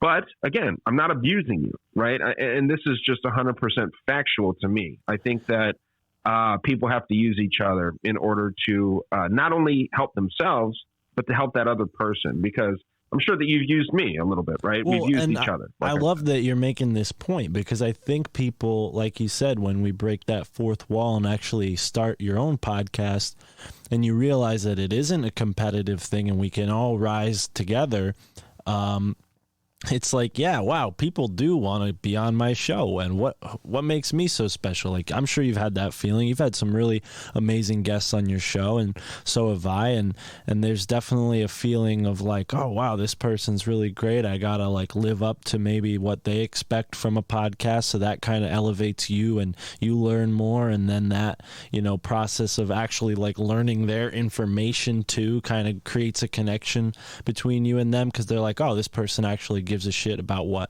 I'm investing my time into. So I've found that, like, yeah, it's definitely an incredibly mutually beneficial thing, and I hope that the audience feels the same way, like they're getting something out of it, and then they can go and support us on Patreon, because yeah, we'd like to be doing this thing full time. You know, I'd like to be living in my own place and not off of you know, what's been given to me through circumstance and just, you know, luck of the draw. Manifestation too. Right? Yeah, well, you know what, and that's I love that you turned it around for the positive, because it is a lot of manifestation, and I have a lot to be grateful for. And yeah, the podcast, I think, actualized a part of my personality. So, you know, considering that this is like a reflection on the past year, like, I've gone through so much since last October, and, you know, like, I went from being pretty single. I was single the whole time Trump was president, you know, no relationships. I don't know if there's a correlation there or not, but yeah. And then, you know, it seemed like creating this podcast really opened up a part of my personality that made way for this really awesome relationship I'm in now with Tara that I'm super grateful for. I don't think that would have happened if I didn't take that step to create the podcast and become a better version of myself, so to speak. Would you say the same is true for you, that you've become a better version of yourself since starting this? Well, yeah, dude, because, like, I'm sure you can relate, but how much cooler is it to say that you have a podcast than to fucking say that you're a delivery driver, right? I mean, like, not that you don't have your own personality outside of that, but no, man, I mean, I don't lead with that, obviously, when I meet anyone. I'm doing my thing right now, too, but yeah, man, yeah, podcasting has absolutely, you know, made me a better person, brought out some different aspects of myself. I believe it or not, and I'm sure that, you know, and it's so hard to say these things without sounding like you're full of yourself, but I had a communications course in high school that I failed. I got an F in communication because we had to give a speech in front of the class. And I would be able to fucking do that in flying fucking colors right now. I would be able to shred a speech, but I was so scared to get up and talk in front of my peers. But I talk in front of my peers every single day almost. No, not every day. Twice a week, 3 times a week. And yeah, man, I hope that someday I get the opportunity to be able to do this live in front of other people. I would really relish that opportunity. But yeah, no, you know, for me, that is kind of a big change. Is like once you start being able to do this digitally, you get a platform. I'm lucky enough to be, I think last time I checked, I'm top 1.5% globally. Right. I know you're right there with me too. So, I mean, how many people can say that they're top 1.5% of anything? You know what I mean? It doesn't matter if it's podcasting, basketball, educational, you know, mathematician, whatever. Not many people can say that, dude. And unfortunately, top 1.5% of podcasting doesn't make too much money, right? But I think it will someday, man. And I think, you know, I'm not intending on going anywhere down or backwards or anything. And I know you do the same thing. But, you know, I did kind of want to go back to the whole manifestation idea, dude. It's not just manifestation, Mark. I think that what you're doing is actually hard work. So, you know, manifestation is it's a fun, you know, new age type way to look at things. But we can't forget about the old school, dude. You're putting in the work. You're putting in a lot of work. And I think that work, it's not as glamorous as a word like manifestation, feeling like you had the power to think this thing into existence. You're putting the pencil to the paper, you're putting the hammer to the nail, whatever fucking analogy you want. You're doing a lot, dude, and you really are you're doing something, dude. And I don't think that and this is no offense to you, this is no offense to me, I don't think there's anything else we could do that would be better than this. You know what I mean? And I think that there's a massive future in this for us. And not only us, but, you know, anyone else that really enjoys doing not only podcasting, but enjoys doing what they do. That's I think 99% of being successful in something is actually enjoying it, right? Amen. I couldn't have said it better myself. And with that, folks, thanks for sticking with us for a year. Many more to come, like Ryan said, and look out for his 2-year anniversary coming up in March. Plenty of awesome shows coming out under the Dangerous World podcast feed. And for folks who don't know, obviously you got a podcast so people can listen the same place they're listening to this. But where else could they follow up with you, Ryan? They can find you on Patreon, right? Show you some love there. Where else? Yeah, Patreon's a big support. $3, $5, $10 tiers. And I was actually thinking about doing NFT style episodes where if you want to pay me a certain amount, I'm not sure what the amount is, but you'll get an exclusive episode that's just for you. And, you know, it'll be like, you know, a month or so worth of research, and you can do what you want with that episode. If you have your own podcast, you can put that on your feed, or you can, you know, just quote the research. You can do what you want with that. That's something I'm working on. That will be through Patreon as well. DangerousWorldStore.com if you want to buy any t-shirts, which I always appreciate. You know, we have fun t-shirts that trigger the sheep type people, you know, the people that are afraid to think for themselves. And, you know, that's about it, man. Just having a good time. Follow me on Instagram, Dangerous World Pod. But yeah, man, just having a blast. Really thankful I got to meet you, Mark, and congratulations on 1 year, dude. That is a big milestone. Thank you, man. Thank you. I appreciate it. And yeah, likewise, I'm very grateful we met, and all of the other opportunities that have come up in between. I think I've been on your show a total of 3 times as a guest, and maybe now 5 times as kind of like a part-time guest towards the end there, plus the Swapcast we've done.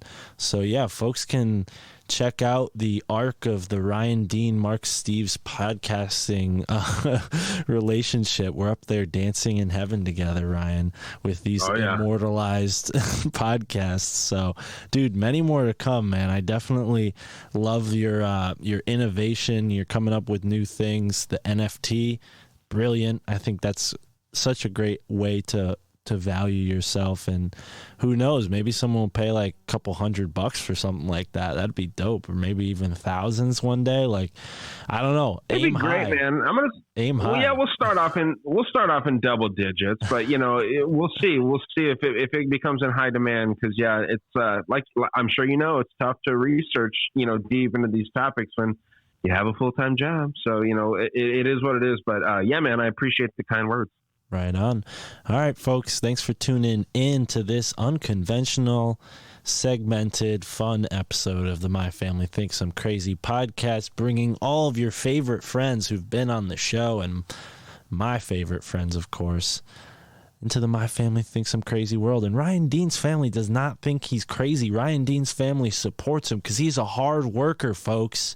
So go over to the Dangerous World podcast and support.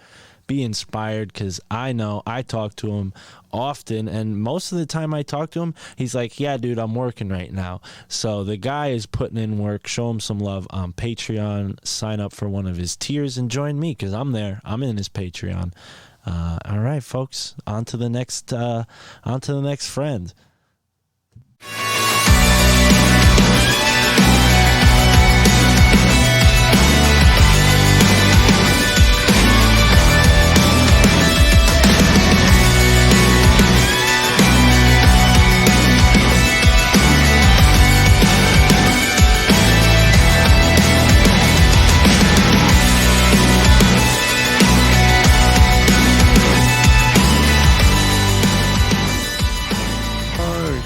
What's up, brother?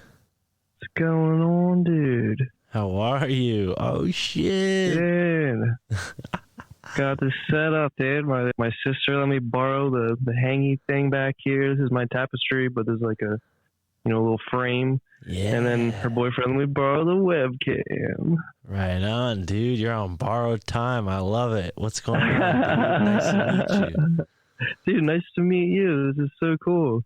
Dude, likewise. Like hearing your voice, like not a recording, like talking to you. Dude, and that's why I wanted to have you on for this episode. We're recording right now, just so you know. Oh, word? Yeah, brother. I roll right into it. We don't even use into it. We use the mixer. We roll right into it. But, dude, you probably heard me say it 100 times on the show. Like, I met Sam Tripoli after a comedy show, gave him a book, and then next thing I know, a couple months later, I'm on his Patreon show, So, yeah, man. Yeah, I would feel like a dick if I didn't do stuff like this and met people, because that's how Sam taught me this works. He didn't big time Hollywood me just because I was a fan, and like you are nice enough to be like, dude, I like your show. Not only did you say you love my show, but you created the sickest intro.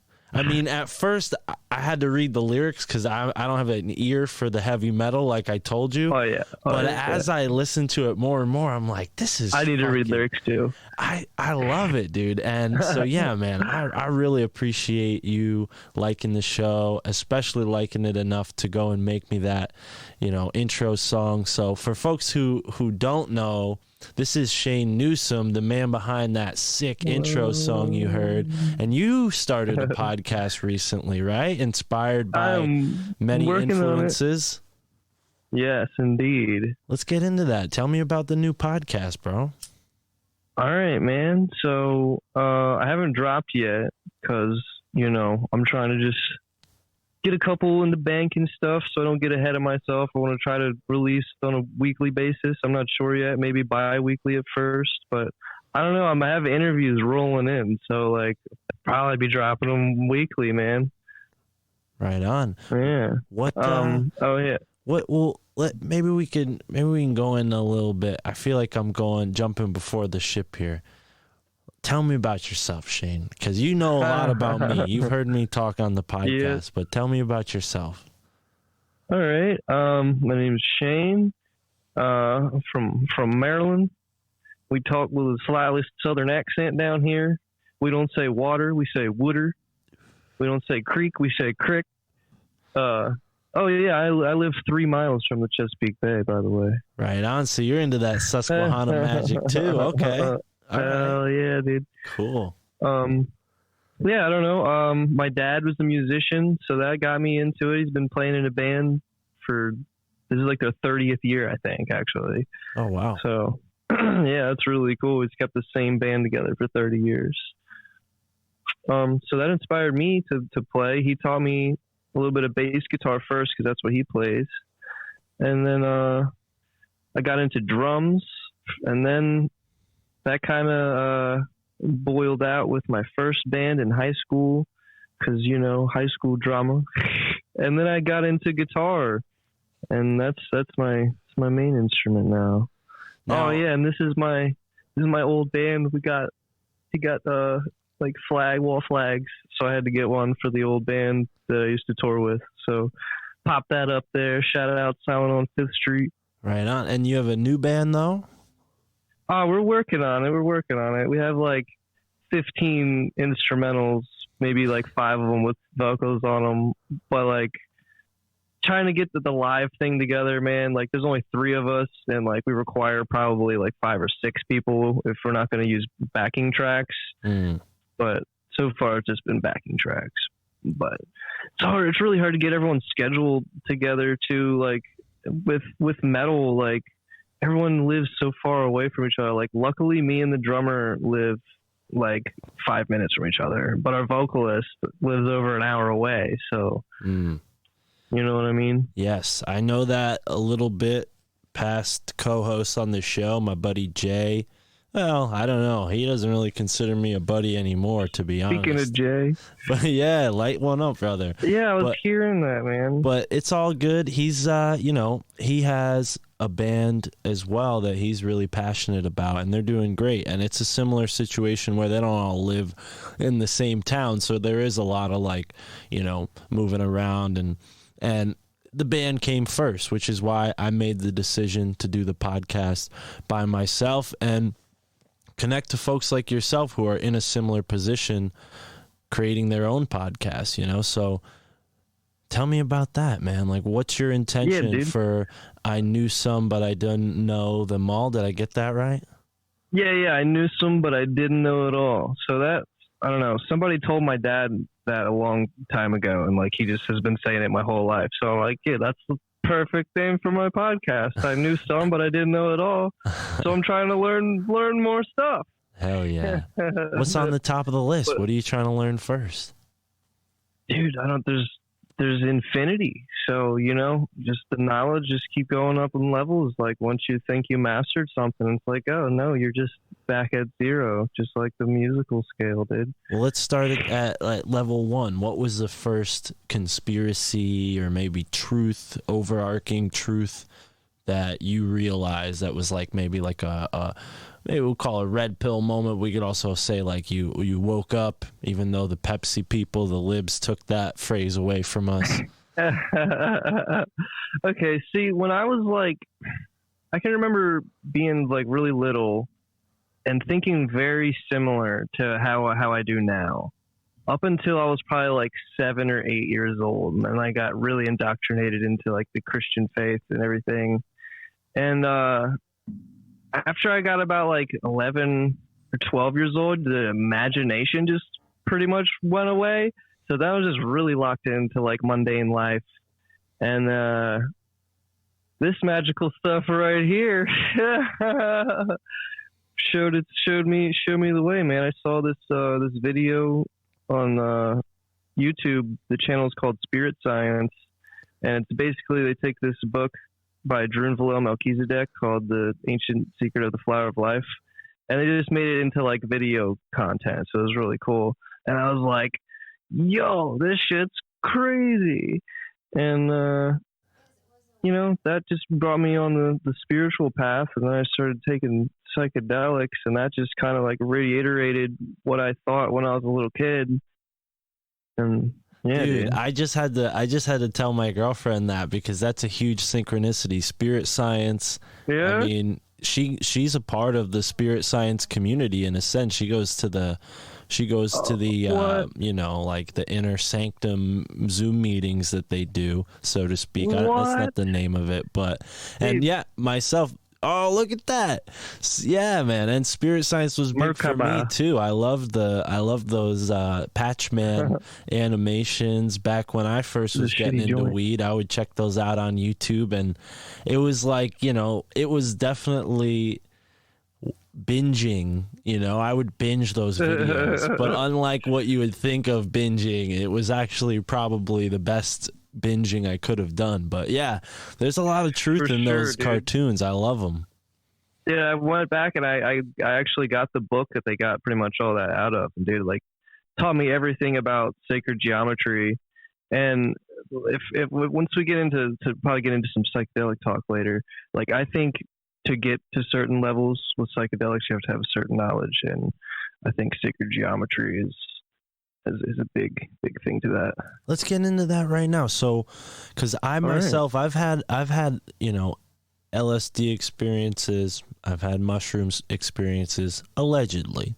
The most I've ever visualized in that realm after, with my eyes closed, was some sort of fractal geometric pattern, but I never had the machine elf moment. I never had the breaking through the barrier, and maybe I just didn't do enough, but I always sunk really deep into my surroundings and tapped into that. I felt like that was more what psychedelics did for me, but maybe I missed something when those patterns were floating by my face. Maybe they were portals I could have jumped into. Possibly, but I think it also has to do something with dosage. I've also done large doses. Yes. But my experience, though, I've never experienced any other entity outside of myself. Like it's like I don't like. I've never astral traveled, so that doesn't make sense to me. But I've inward traveled, I guess, dude. Like I have like expanded the whole universe to singularity and shrunk the whole universe to singularity on mushrooms. Dude, that tapestry behind you is making me feel like I'm shrinking into another reality. I have a fan blowing. Hopefully it doesn't pick up the mic. It's a little warm. No, it's cool, man. It's cool. So, wow, yeah, I'm feeling like maybe I'm overdue for a mushroom trip because I have I have done it this year, but you know, those warm days are winding away. It stays pretty warm in Maryland, right? You guys don't have harsh winters down there, do you? Oh, no. Yeah, we do. Yeah. You do? Okay. No, well, I'm just an idiot then. No. They're just like, I don't know. Once you get Virginia, it's pretty similar to Maryland. And then once you get to Pennsylvania, it starts to get a little worse. And then you get up to you guys, you know. Right.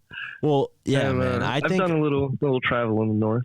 I think the environment though plays a big role in it. You know, like that setting, dude. Yeah, and you know, I've definitely tripped on a nice cold winter day and like absorbed that energy. But you know. What do you say to that? Have you gone outside on some like nature trips? You mostly going deep within, like because I've had the same thing where I go like, oh, I'm in bed, Alan Watts, 24 hours straight listening on YouTube. Yeah, I've had those, but then I've had the other side of it where you're like hiking up a mountain, you're like from sunrise to sunset outside. Yes, dude, I probably tripped around 50 times, allegedly. Allegedly. Allegedly. And they're all, I got to say, like, my first 10 or so were not, like, it was definitely lots of insight, but it was, like, preparation for it taking me inwards. Because most of my high-dose psychedelic trips, whether it be LSD, mushrooms, mescaline, DMT, all get to a point where it is like the DMT trip. I don't know if I think you said you haven't smoked DMT. No, I have not. That is the most intense fucking thing in the world. Yeah. But yeah, so I've experienced it all, man. Like this is really cool. This is just a little short story. I do not do this. Do not suggest this. I do not condone the use of anything besides food, water, and oxygen. Okay. Get that out of the way. Okay. So me and my buddies decided to go riding dirt bikes. We're big dirt bike riders.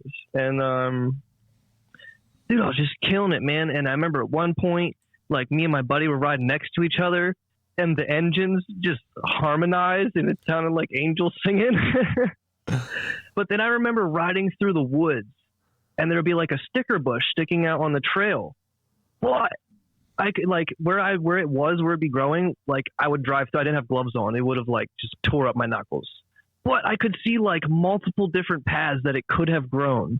And when I got to that point, the fucking bush switched to one of the other places that it grown where it's not hitting me in the hand, dude. So you're having like a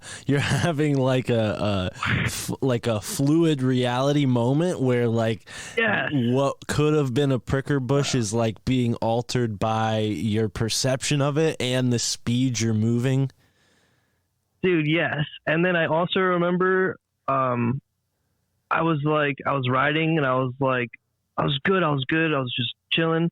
And then I remember I was like, oh man, what if I fall? And immediately, as soon as I thought that thought, dude, I fell.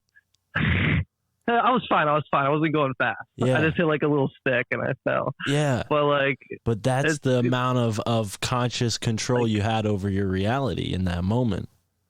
Sort of, yes. like in a kind of unknowing way, you were really in control. You're like, oh, let me play around with this. Oops, shouldn't have played around with this. Dude, I've had another one where I was riding dirt bikes again with my other buddy. And for me, when I'm like getting ready to peak, people start talking to me and it'll be like, what the fuck did you just say? And then I try to start to talk and it's just like, I can't get any words out. And so I was like, you lose the language center of your brain. Lost, gone.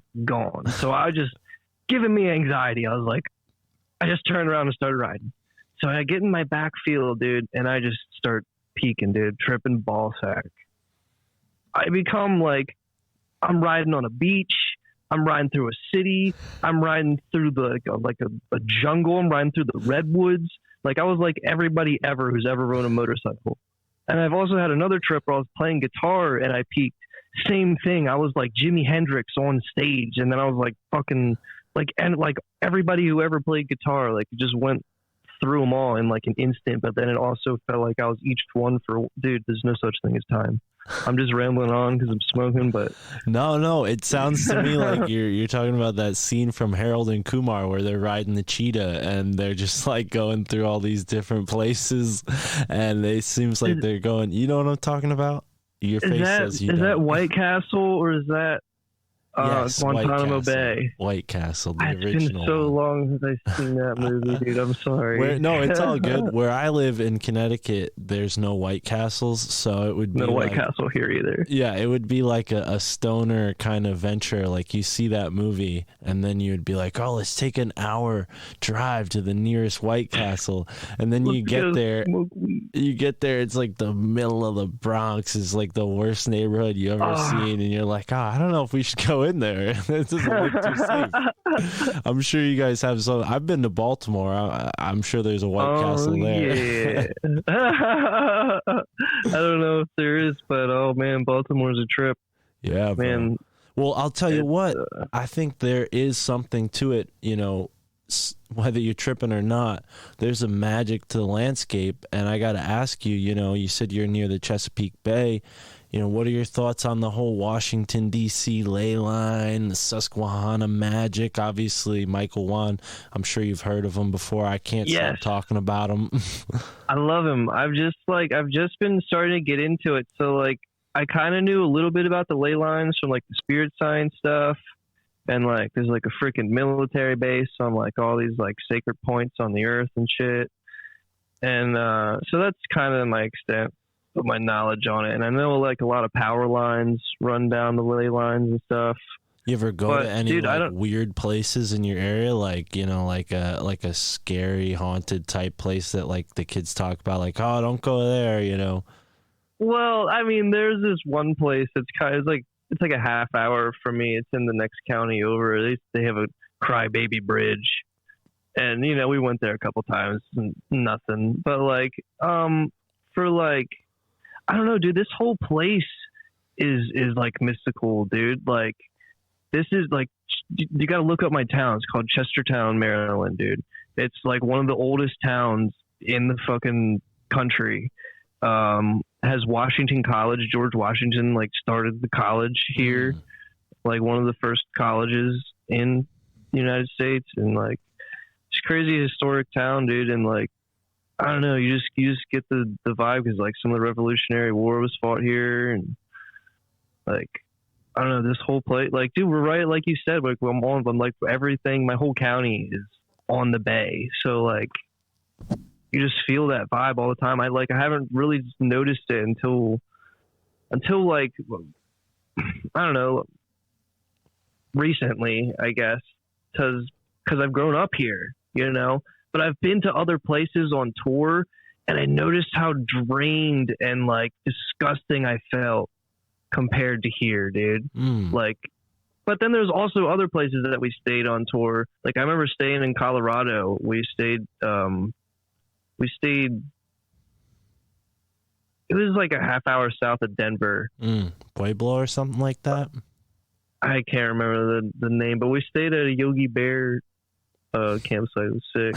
Okay. But I remember that place. That place felt like awesome. We hiked up this this place called Dinosaur Ridge, and it's cool. We saw some dinosaur fossils in the rocks. So I don't know if those are fabricated or not.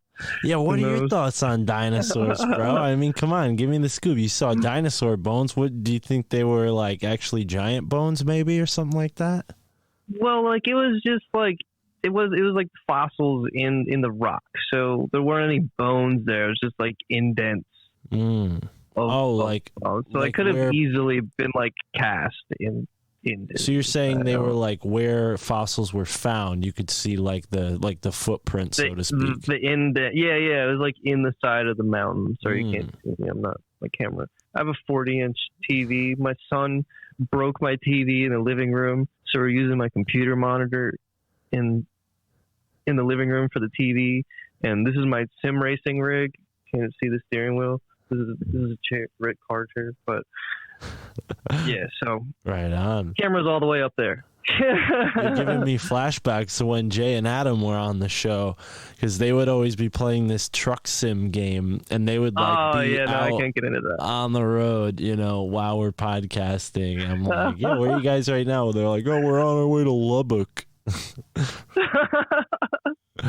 Dude, truck simulator. Sometimes I just put on like gameplay of that for my son. He just sits here at the wheel and pretends to drive. Yeah. Right on. Oh man, yeah. I mean, do you think that you should be indoctrinating him into the transhumanist society that dude, easily? No, I feel really bad about it, but like we're a little redneck, so we're kind of car people. So I want him to know how to drive, and like he can steer. Like it's like more about getting him behind the wheel, not about getting him behind the computer. I can't like really let him drive a real car right now. No, I respect that. That's like that's like what my dad did, taking me to like the arcade Smiles and sit me down in the NASCAR freaking race, the racing game, or at the bowling alley. Yes. Oh man, yeah. That was my favorite game at the bowling alley. I don't know. Besides the gun ones, the gun, like the zombie ones. Yeah, I didn't. I liked Street Fighter. I liked the Spy one. I liked the Spy one, and I was never good at video games. Near me, we had the Smiles, and like I don't know what it is. I wasn't good at that. And I like games that I could do my own thing, like open world, like Grand Theft Auto, Minecraft. Yeah, Minecraft, things like that. But since this is the year anniversary, like looking back, I gotta say, like the video game thing, that was a big part of, maybe where my past co-hosts and I were not in the same reality, because where my head is into podcasting and listening to podcasts, they're totally into video games, and that's fine. That it's not my thing, but it's their thing, and I respect it. And I used to play video games, but I would listen to podcasts while I was playing, and it was really like dawning on me like, oh wow, I'm really wasting a lot of time. And then when I started my own show and I was still kind of gaming a little bit with them, I was like, this is really wasting time, because look at what I could be doing instead, and who knows, maybe when I'm an old man I'll get back into it and I'll love it or something, but I'm so much more into the real world around me and playing the game of life, like rolling the dice. Absolutely. And going out on adventures. And so that's the kind of thing. I mean, you've been on tour, you know what that's like. What was your favorite place adventuring to? Obviously you mentioned Colorado. Was there any other highlights to those journeys? Dude, like we went around. I've been to most states in the country, the intercontinental states. So like there's a lot of cool places, man. I really liked it up north, dude. We stayed a lot of time in New Hampshire, and that was dope, dude. Besides like driving in a blizzard with all my gear and my freaking bandmates in the van and sliding sideways up a mountain. Not a hill, definitely a mountain. Thinking I'm going to slide all the way down it, but yeah, it was good. Good times. I did that. We played 8 months ago. Oh no! Almost. Yeah, I got my car wrecked. Yeah, no, I didn't wreck, but yeah, I almost slid down this mountain down in Massachusetts. The mountains come out of nowhere. You're driving flat, and then all of a sudden you're going, 9-degree grade up a hill. Oh yeah, dude. Yeah. Oh, brother. so another thing about the different vibes, dude. I do not vibe with cities at all, dude. I had to drive around DC the other day as we're going to visit my wife's friend in Virginia. Went to this place called Cox Farm. It's like a little kids fall festival thing. They have all kinds of different slides that are themed all fall and stuff, and there's a little tractor museum, a bunch of old tractors, and pick pumpkins and stuff. But dude, I just driving or just even near the city, dude, just the horrible feeling in my chest, dude. Just I didn't do it you could just feel all the negative energy, dude. And I could remember every single show in a city just feeling worse than when I'm not in a city. I don't know. Yeah, something to it. I'm with you, man. There's definitely something to it. It is draining, like you mentioned. There are just some places, and maybe that's by design. I don't know. I mean, nothing wrong with it. You can go ahead and live in a city. A lot of my best friends live in cities. There's nothing wrong with that. I just haven't even been to visit them because I don't want to go to the city. Yeah, no, I hear you, man. It's a headache. I mean, living where I live, we're not too far from New York City, and it's just to get to the other half of the country, you got to go past it, in some way, and that can be a nightmare. But bro, it's getting late over here on the East Coast. We got to come back and get together for a longer Swapcast once you start publishing some episodes of your podcast, brother. But thank you for joining me on this Friends segment of the year anniversary podcast. We've got some old friends and now some new friends. Yes, sir. Dude came out of nowhere with a cool ass song, and I'm happy to make your friendship here, dude, live on the air. Yes, sir. Here we are, brother. Cool, man. All right, dude. Good talking with you. Likewise, Thanks dude. for having me on. Yeah, this dude. is cool. Yeah, dude. Stay in touch and plug your band, plug your music, plug your show. Obviously, you said you haven't published anything yet, but you have a YouTube channel. You have places where people can go and support you right now. Tell them to check it out. All right, I got Instagram. It's I Newsome Pod, INEWSOME Pod. My YouTube is my name's just Shane Newsome. Same thing on SoundCloud. I got a couple things on there, some old stuff, and I have a lot of music that I have yet to be released. A lot.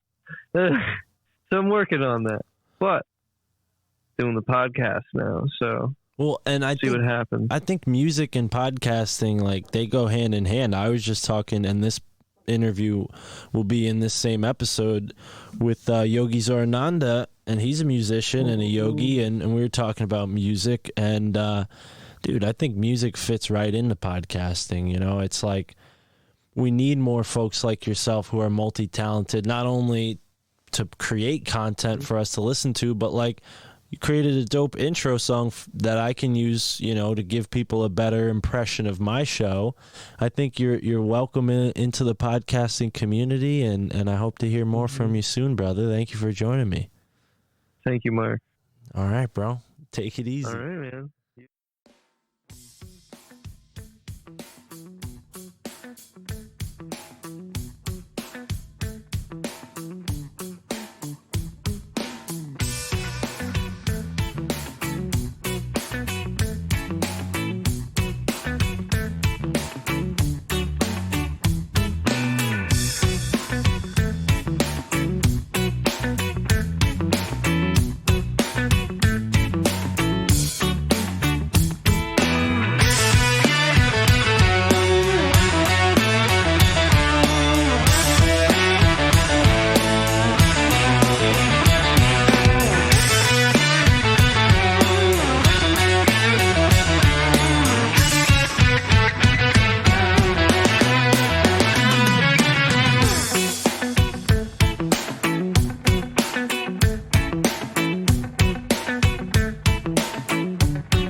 motherfucker. You hear me, motherfucker? I can motherfucking hear you, motherfucker. And you're on the motherfucking My Family Thinks I'm Crazy podcast right now. First things first, Alex.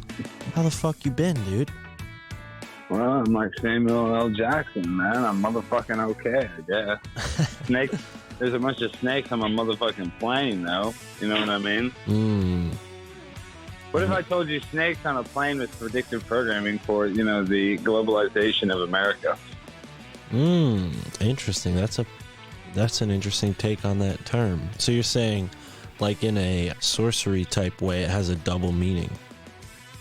Yeah, I mean, it's about all this China trying to infect us with this plane, trying to kill a witness with a bunch of snakes. It's an unorthodox method, and that's what they're doing now. They're like using China as some sort of like boogeyman, when really it's like the evil globalists that are trying to control us, you know, the Rothschilds or the freaking, you know, banking overlords, whoever it may be. Well, you were recently on Tinfoil Hat talking about some of this stuff. For sure, you're the guy I turn to when it comes to getting informed, even just in our little weekly conversations on the phone, where typically it ends with you taking care of your cats, buying food from a fast food place. There's wild circumstances. You're a very busy man. How do you have time to stay in touch with what's going on in world news and world politics? Are you kidding, Mark? Breakfast, lunch, and dinner, I read the same thing, dailymail.com. And when I say this, that I read every article, I don't like, because Daily Mail is an algorithm. So it's like this like abbreviated short version of these freaking articles, you know? I mean, you don't even get enough information about it. But because I read that and like, 95% of the stories are like fake or, you know, some sort of bias or some sort of, hidden meaning behind it or slant, it just keeps me up to date with what's going on. And you can actually see like you can see the slant, you can see the bias. It's so clear. Like, I guess real journalists are supposed to go to journalism school and they're supposed to learn like not to have bias and all that stuff. But I think even today in the indoctrination of these schools, like they tell them, oh, it's okay to have bias. It's okay to be like a political activist / journalist, which is not how it's supposed to be. You're supposed to report it unbiasedly, but that's done. So, the future of unbiased news or unbiased reporting is gone. So it's kind of just deciphering the bullshit from the, good shit. It's become sales. They're selling a narrative. They're selling a team. Or selling clicks. Yeah, and they're selling for these advertisers. Short attention spans are incentivized, but wow. All right. That seems like it just blows my mind when you read articles where they say Larry Elder is a black white supremacist. It's like the actual Dave Chappelle sketch. You know what I mean? It just doesn't. That's just how you know we've gone full retard, as Robert Downey Jr. would say. We're in clown world. Yeah, I agree. That's a mark of intelligence, being able to read the news. They say, very successful, intelligent men read the newspaper every morning before they start their day. So, I think this is a modern day newspaper, but I'm saying I don't read enough like fiction. I don't read enough other stuff, but I freaking religiously read Daily Mail because it's almost like an anxiety thing. Like it helps my anxiety because most of the news is bad or something. Like it's almost like a distraction. It almost is like fiction reading in a way. I don't know how to describe it. When you hear about like Portugal is just 100. Literally, they say it's almost 100% of the eligible people are vaccinated, and they're having the worst case of COVID they've ever had. But it's still not that bad. They don't even have that. It's not that bad at COVID, but it's like the worst it's ever been. But they have like 200 cases or something, which is still not very many. Isn't it strange how places like Portland, Oregon, and Portugal are all free drugs? Like drugs are pretty much like legalized across the board, decriminalized, and they also are just like totally in line with all of these politics.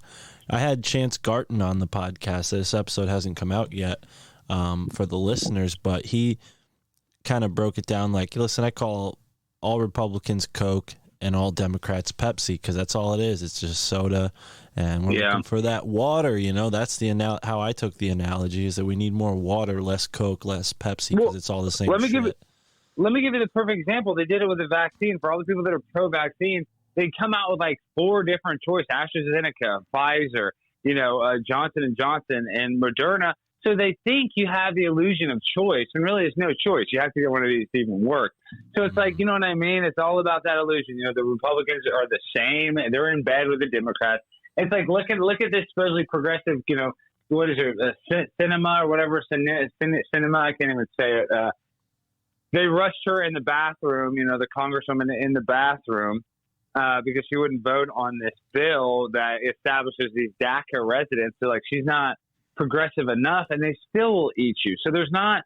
I never want to be an elected politician. I don't know why these people would want to do it. I think they think they're going to get some sort of cool clout with it. But in this day and age, like, dude, I would rather be a porn star, I think, than a politician. Why? Even with OnlyFans being shut down, I'm saying, and OnlyFans didn't get shut down. I think I would rather be an OnlyFans fucker than a. I know that sounds crazy.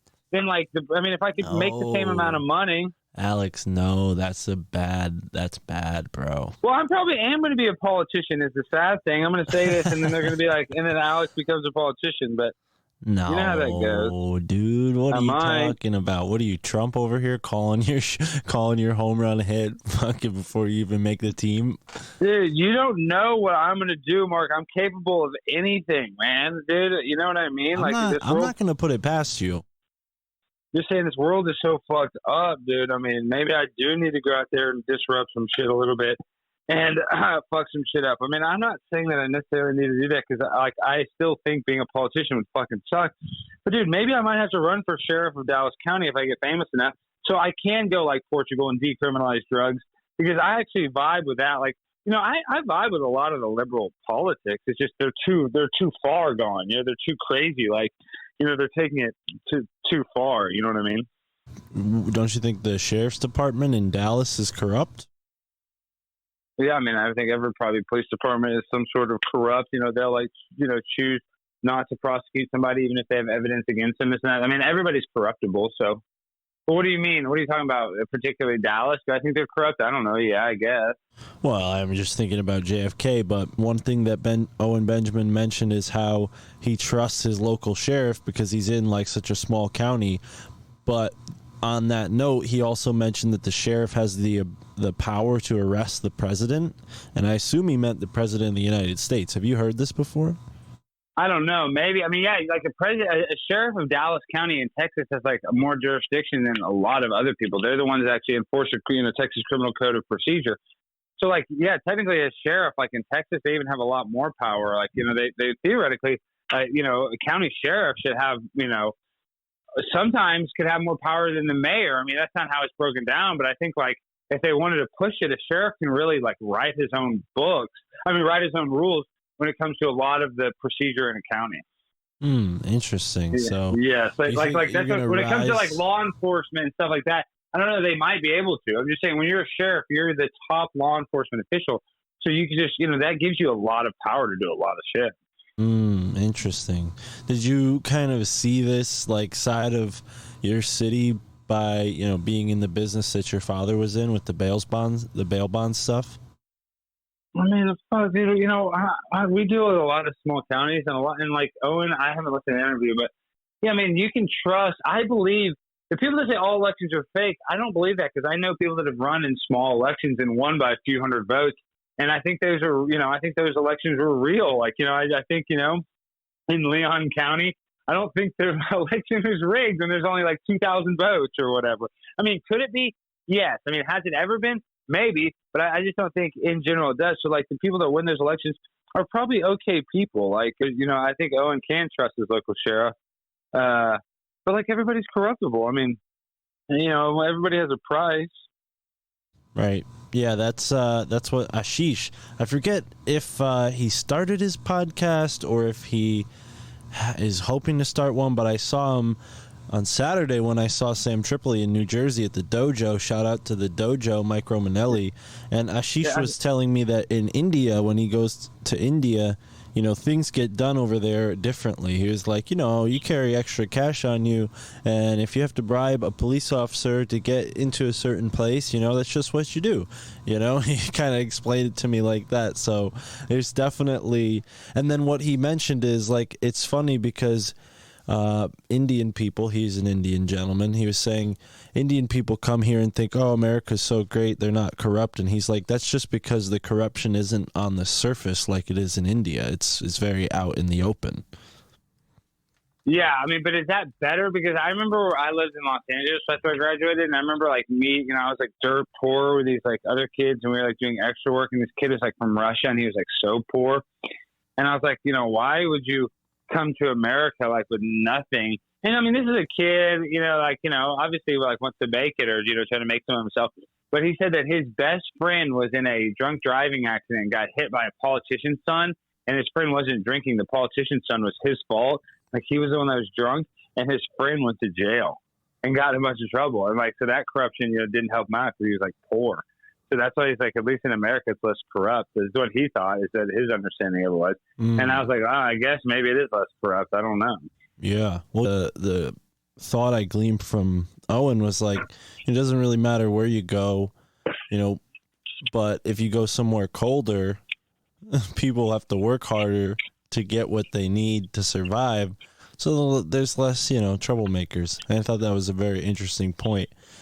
Comparatively, you're down there in Texas with all them troublemakers. I'm up here in Connecticut where, you got to stay warm. I don't know. With modern technology, it doesn't make that point kind of falls flat, but still, I don't want to totally rehash the tinfoil hat episode. You can listen to it. The listeners will listen to it. But did Owen talk about flat Earth? He mentioned it. Yeah, he talked about how he had he put out a video. He briefly mentioned it. He put out a video called like the Flat Earth Sniper who kept missing because he was adjusting for the curve. Something about that. Mm-hmm. He just mentioned it very briefly, but yeah, it was a good interview. When he started talking about that, I was like, oh, Alex probably likes him. Oh, you didn't know that? Yeah, no, I like Owen a lot because he's a flat earther. Yeah, no, well, I mean, that aside, I was very interested in what he's doing, off the grid, like building houses and taking back his community in that way and building his own community since he got pretty much exiled from his comedy community, so to speak. But you're down there in Dallas. I mean, that's a pretty big pond. You've made some ripples with the mayor and whatnot. You plan on doing anything like that and going back onto those public? On Thursday, I'm talking. There's a Parks and Recs meeting I'm speaking on. That they play on like the channel, the Spectrum channel, the same thing they play the City Hall meetings. And they recently did like a gay day at the park for like LGBTQ. So I'm going to bring that flyer and I'm going to say that like they didn't represent the trans people very much, and that I have an openly gay 9 and 11-year-old, and that they, are both trans and they really like the gay representation, but there's no trans people there. And like, there's no drag queens. There's no, so I'm basically just going to really kind of rail at them for underrepresenting the trans community. So you're really going to play into that trans angle, and that's totally one of my favorite. That's one of my favorite angles. That's a cause that's near and dear to your heart. For a lot of people who don't know out there, Alex has actually performed many sex change surgeries. I'm transitioning right now. I'm currently in a transition. Mark, all serious, all dead serious. No cap, as I said. I like to say that. It means no lie. All these gay people in the gay community, and I have gay family members. I love the gay community. I'm not anti-gay one bit. I'm pro-gay as they get. But they say even now, you can look this up. Daily Mail is one of the top articles. These people, they try to write an op-ed for New York Times. The two head gender reassignment surgery surgeons in the United States both said that too many kids are on puberty blockers and too many kids are getting unnecessary gender reassignment surgery, and that it should be only used in rare cases of like being born in. See, all of this surgery came out of, Mark, because kids were born intersex. Sometimes kids were born with a penis and a vagina, or they were born with deformed genitals. So at birth, sometimes they would have to tell the parents, "Hey, let's do the genital surgery now and put them on the puberty blocker." So naturally, it's just they grow up a woman. Like, let's say a boy grew up with like, weird testicles or something wrong with it. And, this is a lot of times, because I learned about this. This is one of the first classes you had to take a general requirement at LSU. I remember like thinking this class was so weird. I was a college kid and I didn't really realize they were brainwashing us. But it does make you think. There are people that are born with genital mutations. So the idea that you need puberty blockers and gender reassignment surgery, you actually do need these people. Like, I'm not saying that they're even bad people, these two doctors. But the idea that a girl, like they're even saying that they're like, they have polygenders, where if they're wearing pants, they feel like a boy. And if they're wearing a dress, they feel like a girl. And that's fine, but that doesn't mean you should lob off your cock or cut off your tits. Like they said, the amount of what they call lesbians is called top surgery. They said the amount of women removing their breasts is, you're going to quote me wrong. These women talked about it. It's up like 10,000% from 2010 to 2020, compared to the rest of the world. It's like some astronomical number. And the only reason that people ever got that surgery in the past was, mastectomies for, breast cancer. So it's just, this is a new day and age where like these women are transforming because of societal, like fitting in, there's all these sociological things that are encouraging people to be transgendered, when in reality, it's like we can all play dress up. And I'm not saying people shouldn't, playing dress up might not be enough for some people, but to go against our biology and to cut off our dick is a mental health issue more than anything. And that's just where it goes down. That's where it comes down to. Yeah, I've heard a lot of people connect it to the depopulation agenda, connect it to the transhumanist agenda. I myself don't know what to think, because I think it's like the Baphomet, because Baphomet is like a trans thing. They love that, and they love to trick you.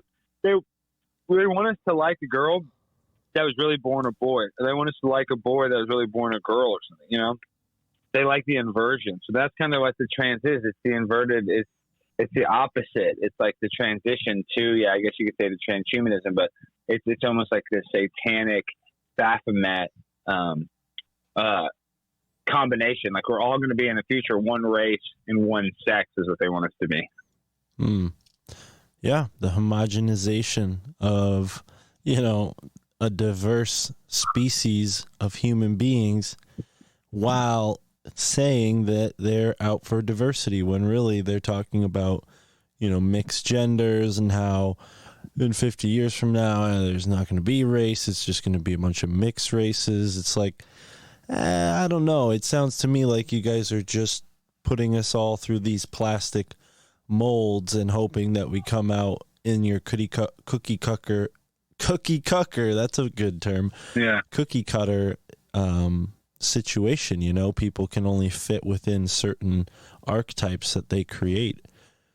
I don't know, man. It's definitely dark stuff. That's why, again, I'm more focused on getting back to nature, getting off the grid. But, totally respect and give it up to guys like you who do dance around in the matrix with the devils and the sheep and the wolves. What are your thoughts on self-healing? And like, I know you joke around a lot about smoking bud, but as far as I know, you're more of like a bowl guy. You smoke bowls every now and then. Yeah, I smoke a bunch of bowls. I need to stop doing it because I'll clean my pipe and then it gets so dirty. Like 2 days later, I'm like, shit, that's my lungs.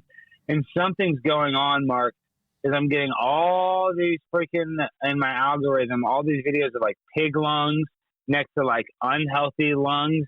And like lungs out of the body, if it's healthy, I'm watching these videos, you can blow them up and they contract and, they decompress really fast. The more healthy they are, the faster they go back to the normal size. So then they're like blowing up these like smoked out lungs that were all black. They were literally black. So, you can say maybe it's cigarettes, maybe it's weed too. And they pump it up with air and the lungs take like forever to deflate. And now, like, after watching these videos, I'm like, oh, shit, now I know, like, how my lungs fit in my body. And, like, my lungs don't deflate instantly. They take a second to deflate. So I'm a little worried. Here's what you got to do. Here's what you got to do, brother. You got to go back to how they did it in ancient times, because people always get this misconception that smoking is bad for us, when the truth is smoking's been bad for us since the advent of big agriculture being the main source of people's smoke. You know, tobacco sprayed with all kinds of chemicals and then even processed with even more chemicals. I mean, the anti-smoking establishment has, I think, you know, gone under the radar in a way, because a lot of people just see that as like, oh, well, obviously smoking's bad. But I think really what the anti-smoking campaign did was it took a lot of the attention off of the big chemical industries and pinned it on, you know, this cigarette smoking, tobacco, nicotine being the cancer causing, when really it's just the slew of chemicals that we're being toxified with. Because if you look back far enough, people have been smoking tobacco for thousands of years, and there's no cases of like people dying young from cancer. There were elderly people who lived until their 90s smoking tobacco out of a pipe every night and every morning. You know, and I think that's the other side of it, is like the methodology through which we smoke nowadays is very hot, which is probably worse for our lungs, when, you know, in those days it would have had like a long wooden pipe, or, you know, even further back in time, there's evidence of people basically digging holes in the ground and creating like a pipe in mud and like clay sort of pipes, right? Yeah, I wonder how would they do that. I guess like bamboo or something, and then they would just like, I don't know. I haven't heard that one. But the long stick, do you think they would do that so the smoke would pool? I mean, I guess it's like bongs have ice catchers. Right. Yeah, bong would probably be the modern version of it in a way, but yeah, I think there's something to it when you're smoking herb in a plant, a piece of wood that grew in the same area and is, you know, naturally made, not like treated with chemicals. I mean, glass, I don't want to say that glass is treated with chemicals because I don't know, but I feel like glass isn't really a natural thing for us to be smoking out of. So I've never particularly enjoyed smoking out of pipes or bongs or anything like that. I only use blunts, but I'm just totally... You only use blunts? That's that girl I dated. Like, she said she like only used blunts too. I'm like, well, how do y'all have enough weed? I mean, that's a lot of marijuana to roll blunts all the time. But I guess she would roll skinny blunts. I don't know, but she always did. That's how she liked to smoke it. It depends. Here's the thing. It depends on what you smoke out of, because if people use the wrong type of tobacco, then they're going to want to use more weed because they want to offset the harsh flavor of the tobacco with weed. Makes sense, right? But you don't leave any tobacco in there. No. I'm saying, like, if you use like a flavored game or whatnot, like, yeah, they smell nice and they might have like a initial flavor, but it's just pretty harsh. So people put, you know, a lot more weed in a blunt rolled like that to compensate for that kind of harsh taste. Whereas with the tobacco I use, it tastes smooth. You know, it's not treated with some kind of flavor, so it's just more natural version of tobacco, in my opinion.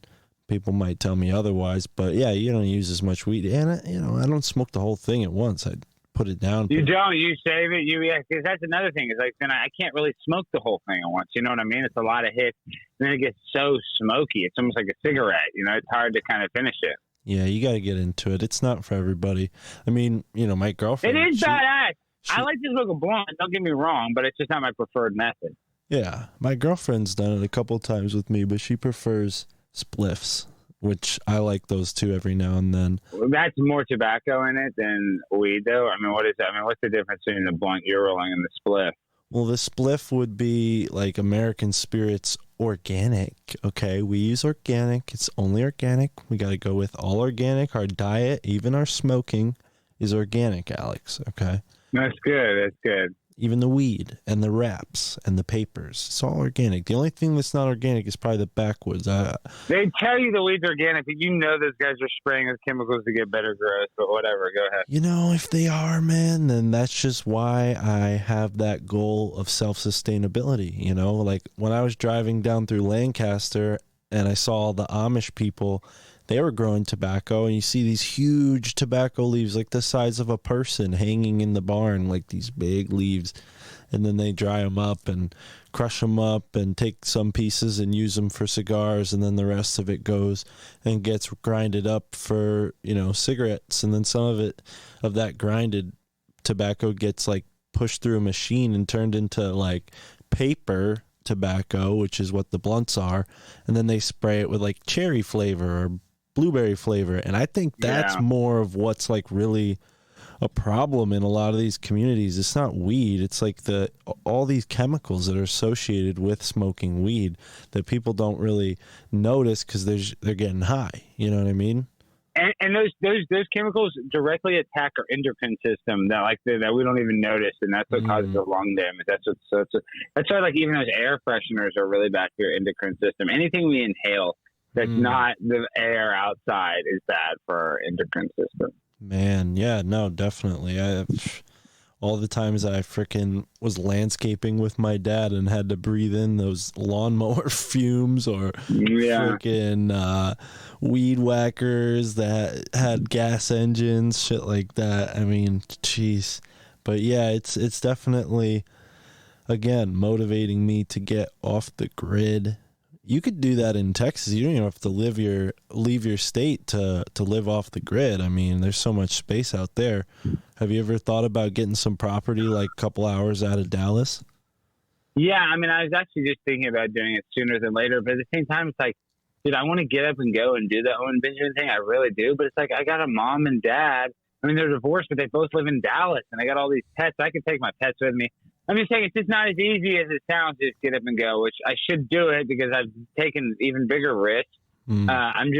I just haven't yet. I don't really have an excuse why I haven't, other than I guess I'm comfortable. I don't want to, you know, I just kind of know this. I know Dallas, and it's just easy. It feels easy right now. But when the shit hits the fan, I don't think this is where I want to be.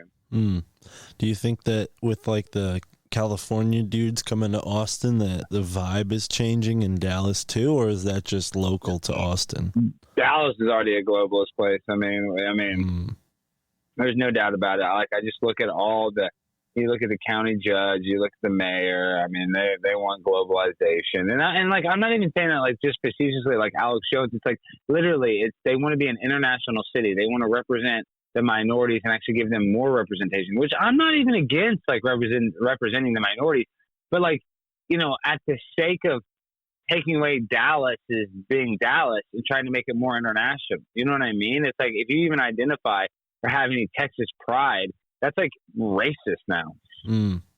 Yeah, no. And that's the, you know, war that they're waging against us on a sociological level. I mean, again, Owen did a pretty good job of breaking it down on that episode, but yeah, I feel like I'm just going to regurgitate anything they said if I try to come back at you, because like that whole conversation just really jived with me, and I was surprised when Sam was like, yeah, get Owen on, because there was that whole you know, thing that happened with him, and he was like, fuck all these comics, they're all against me.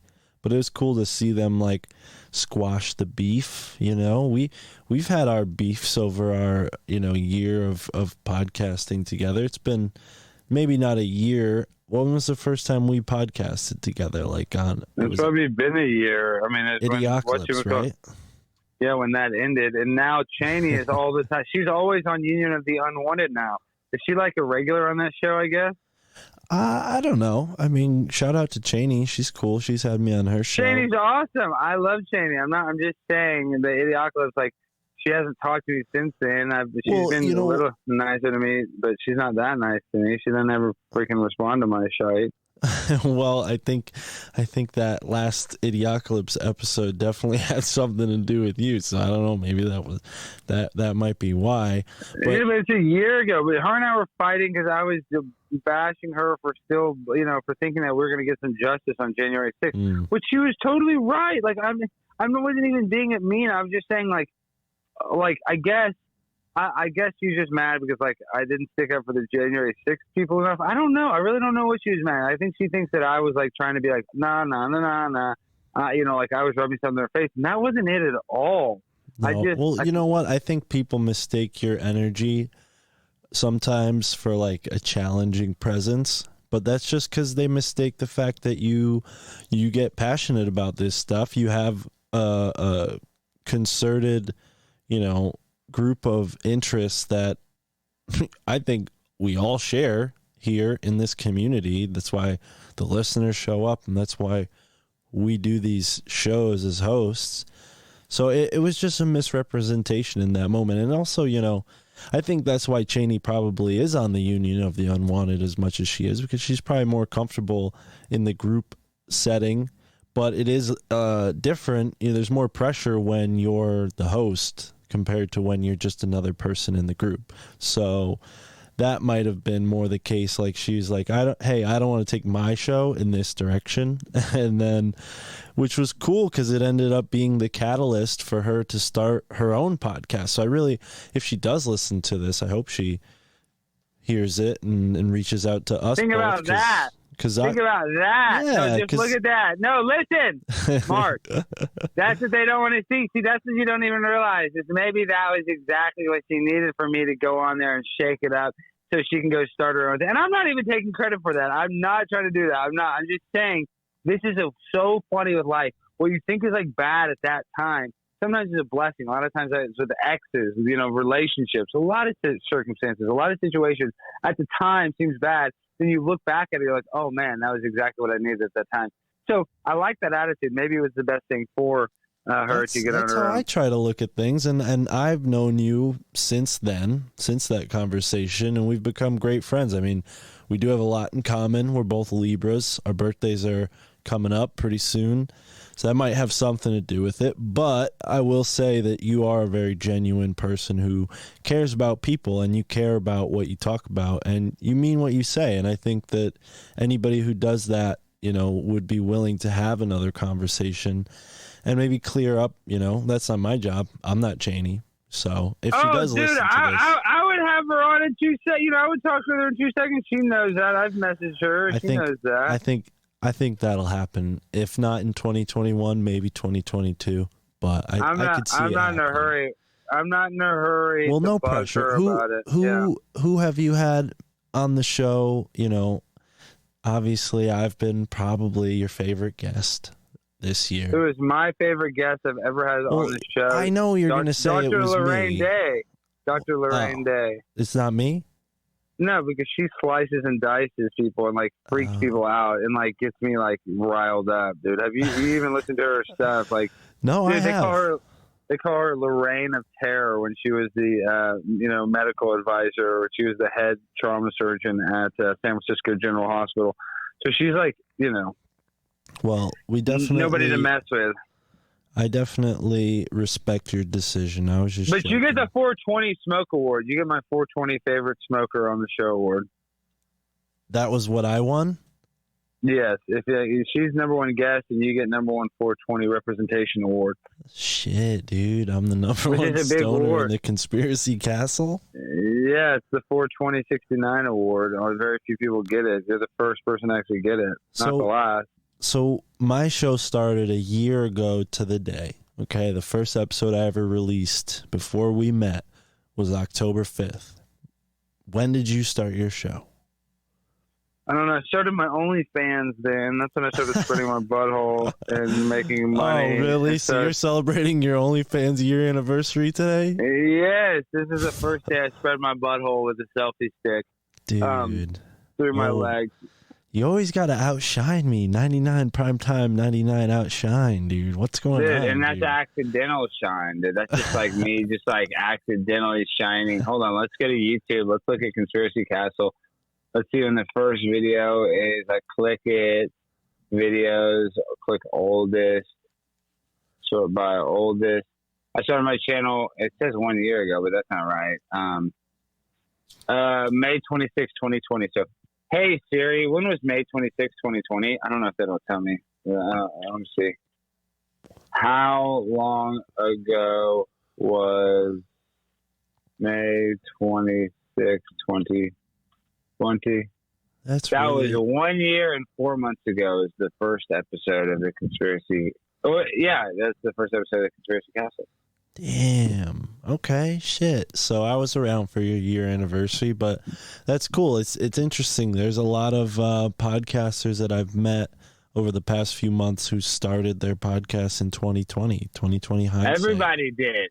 Dude, everybody started in 2020. The year of the podcast, dude. And, dude, podcasting is blowing up. I mean, they're talking about how it's going to be $1 billion advertising industry in the next 10 years, which, you know, we're conspiracy guys. I don't expect much from the advertisers, but Sam seems to do well. David Weiss seems to be doing well. I don't know if that's from ads or if it's from his donations, but there's a lot of people that do well for themselves in this community, you know. So I'm excited to have my podcast starting. I don't think it started late. I think people who like Greg Carlwood, Tony Merkel, you know, I just had Chance from the Interverse podcast. These guys have been doing their podcast for like 6 or 7, 8 years. And, dude, and they're like the first generation, but now we're the next generation, baby. We're coming in hot.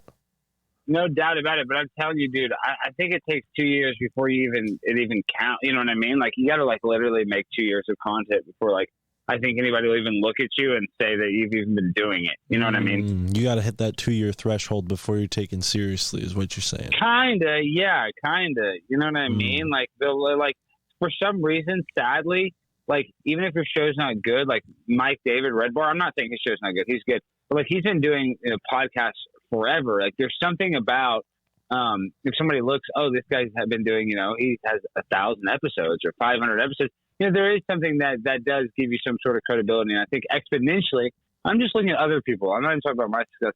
I think it exponentially grows once you're like 2 years, 3 years. You know what I mean? That you can't, you know, that's like when you double, like when you go from 1,000 downloads to 2,000 downloads. Well, I believe that's when that starts happening. Well, I'll tell you what, I'm fucking stoked at the numbers we've reached right now. When I go to my hosting account for the podcast, we're at 107,602 downloads across the whole podcast. Wow, that's really good, dude. Thank you, man. And if you look at the graph, it's just like straight upward momentum, which is cool because my goal was to like double, you know, like I got like, you know, 2,000 more downloads. Then I got 4,000 more downloads than the last month. And then between September and August, it was a 7,000 download interest. So, or, you know, rise in downloads, 7,000. So yeah, I was stoked. Whatever I did in September really pulled a lot of people in, and I've been getting like, you know, 1,000 plus per episode since probably July. So that's really, you know, motivating. And I got to thank you, dude, because you've had me on your show multiple times, had me on, you know, for better or worse, arguments and fun moments and serious moments and silly moments. And, you know, it's just, your show is probably, I got to say, it's definitely my favorite live show to do because there's not many podcasts I've done that are live. But it's definitely like my favorite podcast to do because you just have that energy. So, and I think my show, you know, moving into the more solo host role that you're kind of in, I'm ready to do more for the podcast with different people from that position rather than how I started, which was like, oh, me and my friends who nobody, you know, I was unknown, my friends were unknown, but they were like totally not even aware of the podcasting world in a way. You know what I mean? So it was hard to do the show with them. And now I feel like I've made so many new friends in this realm. I'm like, oh, I'll just do shows with people who have their own podcast because they're invested in it rather than like bothering my normal life friends to be like, don't care. Yeah, they're like, and it sucks because they do care about me as a person. Well, it sounded you know, fun. It sounded fun to do a podcast unless you like really want to do it and listen to it. Dude, it takes a lot of work. It's not just something you can half-ass. You got to actually. Well, I mean, you can half-ass it, which is fine. But I'm just saying it takes a lot of time. You know, it's a busy hobby. Well, you probably get this all the time. People, I mean, it might be different. People say, what? Like, Alex, I love your show. I want to start my own YouTube channel. How do I do it? Something like that. All the time. Yeah, I help people start YouTube channels. I mean, yes, dude. And everybody should start a YouTube channel. I'm not just saying that facetiously. Why not? because it's a good outlet and it gives you something to do that's productive. Even if it doesn't seem like it's productive, I'm telling you, like, even if your content's kind of cringe at first, I think you get better with doing anything. It's like with me, and now I'm trying to like live stream more. The more you do it, the more you figure it out. And, you know, good is the enemy. I mean, perfection is the enemy of good. So don't try to be perfect.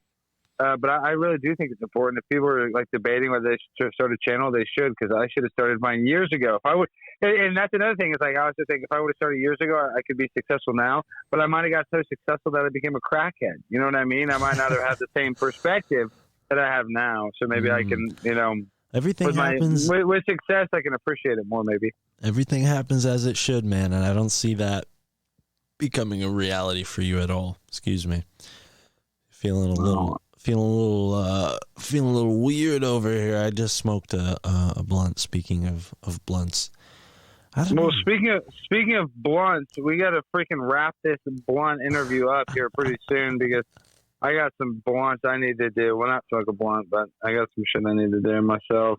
Speaking of, well, not just smoke, but I got to do that. I got to start writing my speech for the Parks and Rec thing. Right, and wrangling your many, many cats. Well, folks, I hope you know that if you're not going to catch Alex's YouTube show, maybe you're working, maybe you don't have time to listen to the videos, but you're listening to this on the audio, you're in luck. Alex has a podcast feed too, where he takes these crazy, zany interviews and really good ones. I mean, you interview all kinds of folks, not just goofballs like the people who jump in from your live chat. But you have a lot of really awesome guests, so people should check out your podcast feed as well. And obviously your YouTube channel, your Patreon, which I am a part of the $5 Make You Holla Club. Wow, that's so nice. You know, you should also, guys, join my OnlyFans.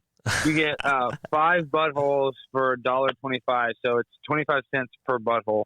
And just think about that. You're investing $0.25 and you get to see my brown chocolate starfish. Wow. Limp Bizkit style. And Instagram too. You're all over Instagram. You go live there. You're live on Rockfin. You show people how to do their own live streams if they sign up for your Patreon, right? That's something you do. Some people are interested. What did you think about my dentist? And I live stream the dentist. So if you guys ever want to see somebody get their teeth cleaned, watch my show. That's profound. I don't understand you, Alex. Well, I'm going to create that Truman Show 2.0. It has to start small. Even a huge oak tree becomes a small. So you're gonna branch out. You're gonna do like Alex goes to the library. Alex buys potatoes from the market. Alex takes the train. Like just like Mr. Rogers of your neighborhood. But also like the Truman Show. Interesting. You know what the fuck it is, Mark? Well, I'm also, for people who don't know, kind of working with you behind the scenes on a lot of projects that will be coming out very soon. So stay in tune, folks. But all right, brother. And congratulations on your 420 award. I really appreciate you being the best. Thank 420 you. guest. Thank you, dude. Congratulations for your many appearances on this My Family Thinks I'm Crazy podcast, rocketing to the top of the charts. Am I the number one trans guest you've had? Absolutely. 100%. Here, I'll tell you right now, the numbers here, dog. 1,362 people in total listened to our first episode together. That's not enough. Folks, if you haven't heard, go back, listen to the first time Alex was on the show, and then the second time you're on my show when we did the Swapcast. I think we talked about Sandy Hook a bunch on your show. Well, yeah, we talk about anything we want on my show, dude. There's no hold. We gotta get Wolfgang Halbig. Yes. I don't think he wants to do interviews there or some shit though. And then the other one was 1,500, so that's pretty good. Come on, guys, listen to this. Spread it. It's Primetime 99. Alex Stein on the grind all the time. We need to spread this information. Right on. All right. Thanks, buddy. And thank you for listening to the My Family Thinks I'm Crazy podcast year anniversary special. Take it easy and enjoy the moment. Let's go. Yes. Enjoy the moment wherever you are in the now.